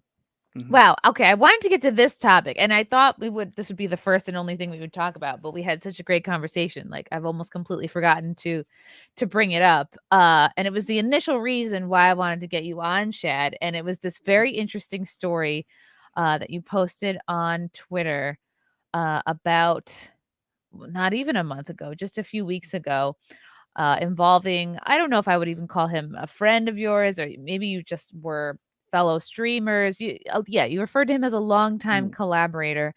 Basically, can you give us a little bit of a context? I don't want to say like this guy tried to cancel you, but he basically did this thing which has happened to me so often in comedy over the last few years, as I've sort of come out being a Trump supporter, being a January 6th, being against the vaccine, being against the mandates, right? Like over the years, you slough off friends and people who want to work with you and things like that. And so this is why it piqued my interest. You had this guy who you'd collaborated with, known for years, and suddenly he just wrote you off because he thought like, what, your views were too extreme. I don't know. He did it in a very shitty way. I'm gonna throw up this tweet. Okay, let me pull this up here. So this is this guy, Matt Easton. You guys had done streams together. Oh, he was a peer in the sword community, of course. Yeah, and like we were on friendly terms. We had disagreements, and like he's the type of guy that really does seem to resent when people disagree with him, because he does like to present himself as an authority. He might say otherwise, but it's very clear, like, because he will always go out of his way to cite certain credentials that he has and stuff, and he likes to see himself as an authority. And he says things that are just flat out incorrect multiple times. And we've always had an exchange in the sword community to have a discussion about those things. I remember once he had a claim that kite shield, it was either wasn't used on horseback or wasn't used on foot. I forget which one, but it was used on both. And that was my response to him.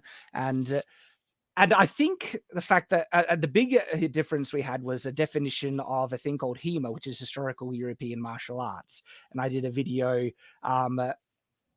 basically strongly disagree with him. He strongly disagreed with me. But I do feel like under the surface, behind the scenes, he's always harbored a resent for the fact that I would challenge him on subjects, even though he would present a friendly kind of persona on the surface. And so now he's been saying that we were never friends to begin with. But so, like, when we had the collaboration where we met with all the sword tubers, he came up and gave me a hug. Like, he was very happy to pose as being a friend, because at the time it was beneficial for him to do so, even though I've always sensed there's a bit of a resent under the surface there. Because you have a bigger channel and he thinks he can get something out of associating with you. Yeah, that it was beneficial to him to have the association with me and to be on good terms. And look, I get that from a business kind of standpoint. But I think it's showing more after the fact that he probably never really liked me. It was just, and the fact that he was so easily willing to just brush me off, like if you actually had any positive feelings, not even just a friend, but if you were a good friendly associate, you would even still be hesitant to do that. And he just did not take much, concern trolling at all for him to decide that he'll cut all ties with me and brand me some really disgusting things. So yeah, revealed a bit about. And you write this long, very thoughtful response. Oh, I'm a long-winded guy. Oh God, yeah. Dear community, it's like, dude. Yeah, there's a real friend would, if they had actual concerns about something you said or done, would message you privately and be like, hey, well, not even just a real friend, like just a reasonable person. If you're going to be casting someone into the abyss of association, you would think that you would want to be like have a good understanding of what I've said and other things like that before you go to do that. So even if he never considered me a friend, even though he pretended to be on friendly terms with me on the surface. Yeah, if he was just a reasonable, respectful person, he would want to understand the context of what I've said and the true implications of it, and also understand that for the reasons that, like, the things that he is saying that I've done, which makes me such a vile person to associate with, right? He should be very well aware that a good portion of his audience holds those same views. And right, so was he anti-Christian? He thinks you're like too religious. He thinks you're he claims to not be anti-Christian, but to be anti-me. You see, he has been saying in comments that he has no problem with conservatives or Christians, but hang on, because he knew I was conservative and Christian, and what does he not understand what that implies about what we believe? And when I say believe, commonly believe, the commonly held Christian beliefs about, say, gender and marriage, and just on the surface level, right? He should be able to figure that out. The implications are pretty obvious. But no, what's clear about this is that he has a problem with those that are outspoken and are hated for it, which actually, to me, is even vastly worse, because it means that he's not standing on principle, he's standing to appease the mob, where he was okay to associate with me, knowing I was a conservative and Christian, but the fact that I'm outspoken and I receive backlash for being outspoken, he's now just trying to cover his own ass, basically, because he doesn't actually have an issue. Well, he claims to not have an issue with people who hold these beliefs. So then it's the fact that I'm outspoken and hated for it, which means he Wow. is just You're just allowing himself principled. to disassociate people based on how much they're hated It's by so others. weak. It's so It weak is when weak, you yeah. let the outrage mob, the woke minority, when you let them sit in the driver's seat of your own life. I mean, Mhm. you have no control. You have no say over your own. Because if you're just led around by the will of the mob, it's like, why be a content Mhm. creator? Yeah. Why does your And point of view even matter if you're just going to Mhm. bend to the outrage mob? Mhm. And he's tried to claim the opposite. He's given me no reason to think otherwise. He's even sent me some messages that was basically doubling down, trying to justify what he's done. And then he said something that I didn't want to yell and make things worse, but what he tried to say legitimately just bothered me even more. And so he has shown no contrition or and the closest he said he's in another public post, he says that the mistakes were made on both sides. He won't acknowledge what his mistakes were, of course, and or anything like that. But then in these DMs, he tried to say that he doesn't think I'm a bad person. I'm like, oh, So he tried to really? backtrack. He Yeah, tried in to. private, but he hasn't on public. Like he is still confirmed and doubled down in his statements in many a Facebook group and everything like that, Wow. but in private. And so it came off as extremely two-faced. So much so that I couldn't even respond. And the fact that he might try and claim that he has been trying to, I guess, Make up with smooth you. things over with me was like, sir, have you actually paid attention to what you've said? You've given me no reason. And I still have the hand of friendship extended to him, but the condition of that is that he needs to be willing to reach back publicly, right? Right. And He has to take it, nut which is up. yeah, exactly. If he wants to, because I will associate with anyone, barring like if they hold criminal views, like actual criminal views, right? Like, they can hold views I find offensive in the extreme, even evil, right? And there are opposing political views that I do consider flat out evil, right? But that's actually not how I gauge if someone's a good person or not. The way that I gauge if someone's a good person is how they treat other people. And so I would ask him, how did I treat him when we met? And how has he seen me treat anyone in person directly, knowing that I know he has held views I find grossly offensive. Okay, I've been aware of him, and seems to be a foreign lost thing to have the insight to understand the implications of what people's beliefs are. It's like Right. he should be able to figure out the implications of me being a devout Christian, right? But that's pretty easy to figure out if you actually decide to pay attention a bit. And I will be friends and associate with him and other people, and because that's how you get along in society. And I can acknowledge that there are actually extremely good people on the left who hold vastly different views to me, even views I find offensive in the extreme. Which is a But very adult way to be. I mean, that's how we used to be. It's like you didn't have to Shocking. disavow an Mhm. entire person because you didn't agree on one or two things. Yeah. Like your view is how things used to be. Most adults were like, yeah, we get along, but we don't talk about politics. Yeah, we get Mhm. along, but we don't get into religion. And it's just unfortunate that it's like, well, you disagree on this one thing, cancel the Yeah, and whole relationship. he has never said the specifics of what I have said that have offended him so deeply that I am now so vile a person to not associate with. And I think he's not pointing them out because that would also mean every one of his viewers that hold those same beliefs, he thinks the same thing. And so You know he what is it also being says too? It's like, does he even genuinely feel the way he does? Or Mhm. did he just react this way because he got so much blowback after coming for Mhm. you? You know, did your fans just make so much noise, or did they were they Mhm. turned off by this behavior from him, that is what's making him Yeah. change his behavior? Well, the other side, the other implication or possibility of him, the reason why he is not stating the specifics of what he finds so offensive is, I wonder if he even understands them. Like I've seen people that he has been interacting with say horrible things about what I supposedly have said, and they're complete bullcrap.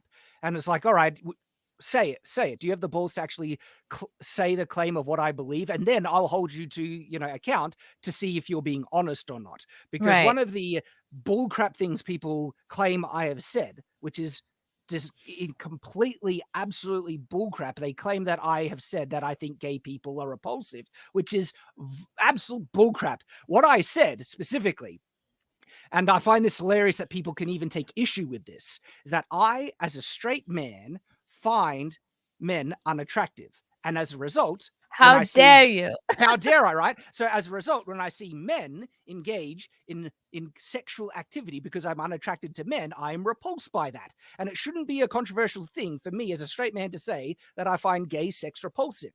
Okay? Right. Just like not everyone is into a Cleveland steamer. Not everyone is into BDSM. Not like it's okay to have a preference. Exactly. But people have taken that to say that I think homosexual people across the board are therefore repulsive, and that is absolute bullcrap. But that's the level, because they for some reason they are so hell-bent and drowned in this ideology that even something as tepid as saying I'm a straight man and therefore I'm not attracted to men, and like even when I see a guy and girl kiss, I'm not looking at the guy, all right? Because I don't like visualizing that I would be kissing a guy. I don't know. Guys imprint. We talked about this. They imprint that they are the guy kissing the girl, right? And so it's like, how is this controversial? Yet that is beyond the pale, and people have then taken that, and because they actually can't engage honestly with because they know it's true, right?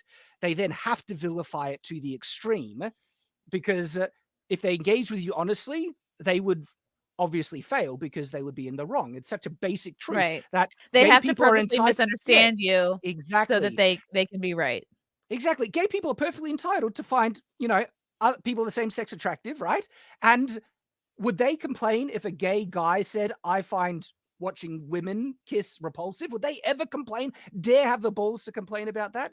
But so gay guys complain that a certain type of gay guy will be repulsed at just even the sight of a woman. The fact that they exist pisses them off. But it's like no one's calling out those dudes. Oh, exactly. Because people are entitled to their preference. That's the reality. And so if they engage with it honestly, there's no fault to find. But because there is a desperate push to change the perception of human relationships and things in society and stuff, that no, they can't even engage honestly, and my position has to be vilified, and so they take it to the extreme and try and make out that I'm a homophobe, which is the most bullcrap statement that you could ever have, especially if you know me personally and how I treat other people. All right. And so I wonder if he believes that, which is complete bullcrap. And there are like two other, similar things that people love to try and vilify and take out of context and stuff, like that I'm against, concepts of sexuality and stuff like that in children's media, because young children, they're not sexual beings. They shouldn't even be on their radar. All right. And so it's not appropriate to have that. Yeah, just like they shouldn't know how to change a flat tire, just like they shouldn't know how to pay taxes. It's just like, it's not for them. Yeah, and young children should not understand the birds and the bees until it comes up naturally, because children grow up, they develop, and these questions will arise by the normal course of events. And there is a reality when children are aware of the concepts of sexuality and stuff far earlier than they are, naturally inclined to have those questions, everything. It literally, the only result is that there's a higher chance for them to engage because they know what to do and how to do it at a younger age. And that's why Christians like me criticize introducing concepts of sexuality to children at a younger age as grooming. It's like, no. Children are not sexual beings. Stop putting this in front of their faces. You're literally prepping them to be sexual. Like that's no Yes. matter what way that works, whether it's hetero or homosexual, it's like you're preparing them to be sexual earlier than they would have naturally, organically been inclined to. And it's taking the role away from the parents. It's the right of the parents to choose when these things should be introduced to their kids. And when Disney comes along and says, no, you parents don't know when your children, in fact, your children need to learn about this at the age we determine. So we are going to introduce your children to periods and homosexuality and just sexual kind of, interactions and concepts at an age like where, and it's like, think about it, like as soon as, a child, because children as the default understands the normal human sexual biological, expression, men and women. That's the default. It's not even needs to be introduced for them to understand that. Okay. And by the way, the LGBT community understands that that's the default. Otherwise, why would they need to show anything outside of that? They want to show it because they understand that children don't understand that naturally. Okay. And they want to introduce it at a much earlier age, outside of when the parents want to talk about these things with the kids. That's why it's inappropriate. It's not that it's inappropriate to have gay characters. I've never complained that Gandalf was gay. Oh, sorry, not Gandalf. Dumbledore. All right. Okay. It's specifically the expression that, and it wasn't a focal point of his personality. Yes, It wasn't exactly. He was constantly, like flipping through Grinder. He wasn't like doing poppers in the bathroom. It just wasn't like part of his deal. And in actual fact, like the sexual identity of some characters have been really crucial in some great story. House of the Dragon is a gay character that is crucial in this story and is a brilliant character. One of my favorite gay characters is Captain Holt from Brooklyn Nine-Nine. He's absolutely friggin' hilarious. I love him and stuff. And so anyone who claims that I have an issue with gay characters in media is a bloody friggin' lying hypocrite. But that's what they want to take from that. They want to try and they take it to the extreme vilification that I have an issue with ideas of sexuality and sexual identity and stuff introduced to children when they are way not even prepared to even consider these concepts yet. And by introducing it, it gives a higher likelihood that they're going to explore those things. And that's the concern. The concern is they're trying to do it to encourage kids to explore these things at a much earlier age. Hence why we criticize it as grooming. And then they try and take this reasonable, basic understanding thing that shouldn't be hard to figure out, and they vilify it to the extreme and say Shad believes that all LGBT people are trying to groom children. And it's like, do you understand that there are heaps of LGBT people that agree with me on this issue? It's never been about us versus them, straight versus gay, or anything like that. No, it's about principles about what is appropriate for children or not. And there's a lot of gay people that completely agree with me on that issue, but they can't engage honestly. And so then they say that these horrible things, that I'm a vicious, vile, homophobic thing, and they take to the extreme. And those are the things that I bet was told to Matt, right? That Shad believes all, gay people are repulsive and that they all want to groom people. All this bull crap, vilified, just lies about my positions, when I could have just sat down and said, do you want to hear what my actual opinions are? Let me explain it to you. Right. And when you hear them, it's like if they have an issue with these positions, that's concerning on them, not me. I was like, hang on, do you have a problem with the fact that straight people aren't attracted to the same sex? Like, do you actually have an issue that I'm not attracted to men? Is that your problem? Right? Because that's revealing. Be attracted to me, Shad. God damn it. Yeah, like what is that saying about you there, mate? And of course, like you've probably seen my statements on Twitter about the pronoun thing, where anyone can believe what they want. You're entitled to that belief. I draw the line when you want to force that belief onto others by compelled speech. It's like, no, you're not allowed to do that. I don't do that to you. I have religion, or absolute full-on religious practices that guide the way I speak, like taking the name of Jesus Christ in vain, the way I look at, other people in the world as brothers and sisters, that we're all children of God. Okay.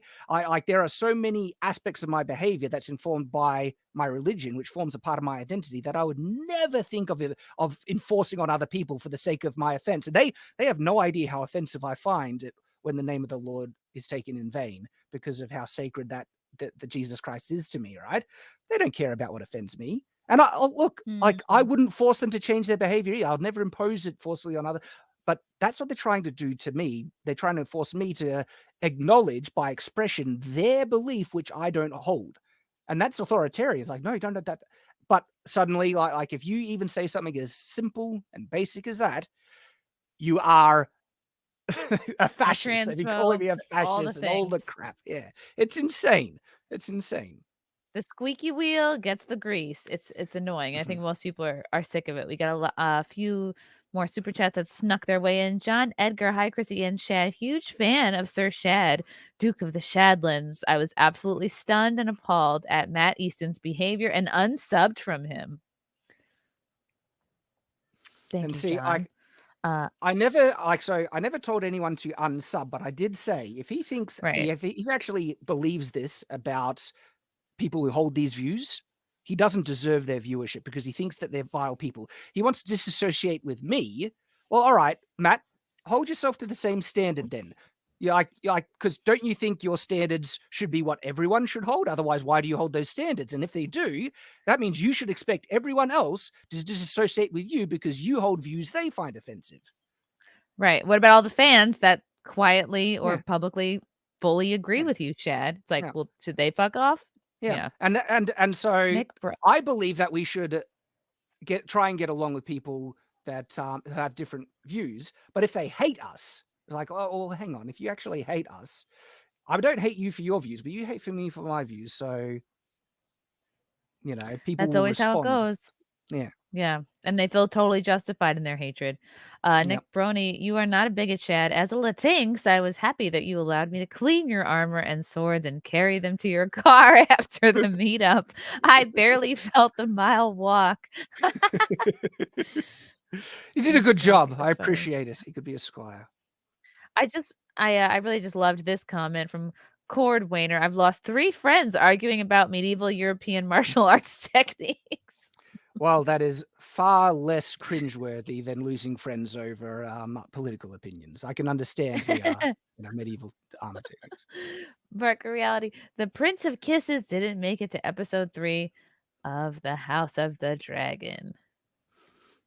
I think it's going to come back. That's just me. We'll see. Oh my god, so interesting. Wow, what a crazy story though with this guy. And it was cool to hear the update that he did actually privately reach out to you. But again, if you make a huge public declaration like he did, he needs to answer that in kind with a public apology to begin to make good. And he was just doubling down on everything, trying to justify it, and then it did come off very two-faced. And so I that hand of friendship is extended, but that's not him reaching back. That's him still kind of slapping me in the face. Yeah. And so I'll happily associate with him if he is willing to happily associate with me. That's the standard, and I think it's a fair standard. Yeah. Being the bigger person, Shad, very impressive. You're an absolute delight. I cannot believe we just cruised through the last 2 hours.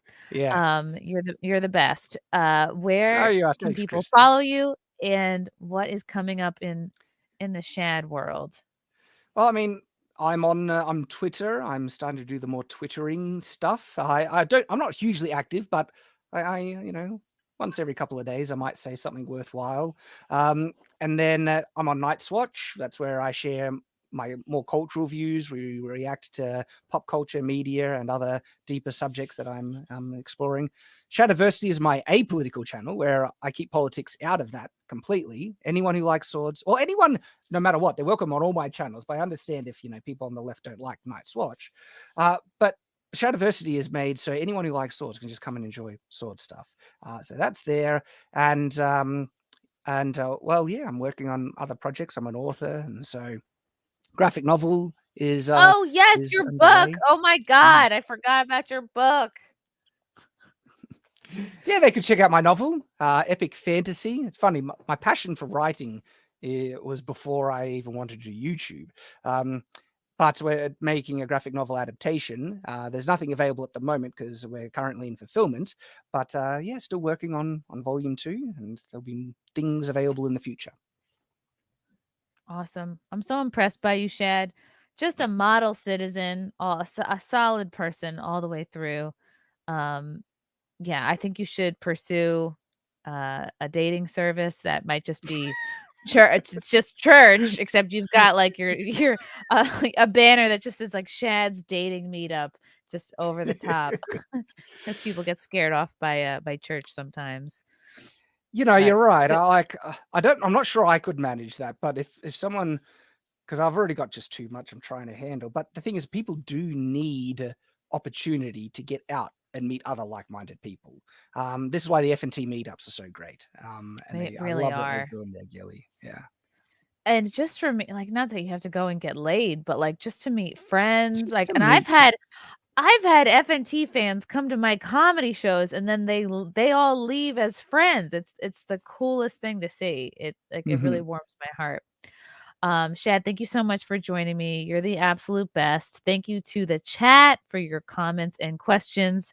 The chat, this stream is going to immediately flow into whatever Wednesday, which we are a little bit late for, but join me there. I'll be with Fealty and we'll be going over the best moments of the whatever podcast. And yeah, Shad, I guess I'll see you Friday. on FNT. Can't wait. On FNT. Bye, guys. Thank you.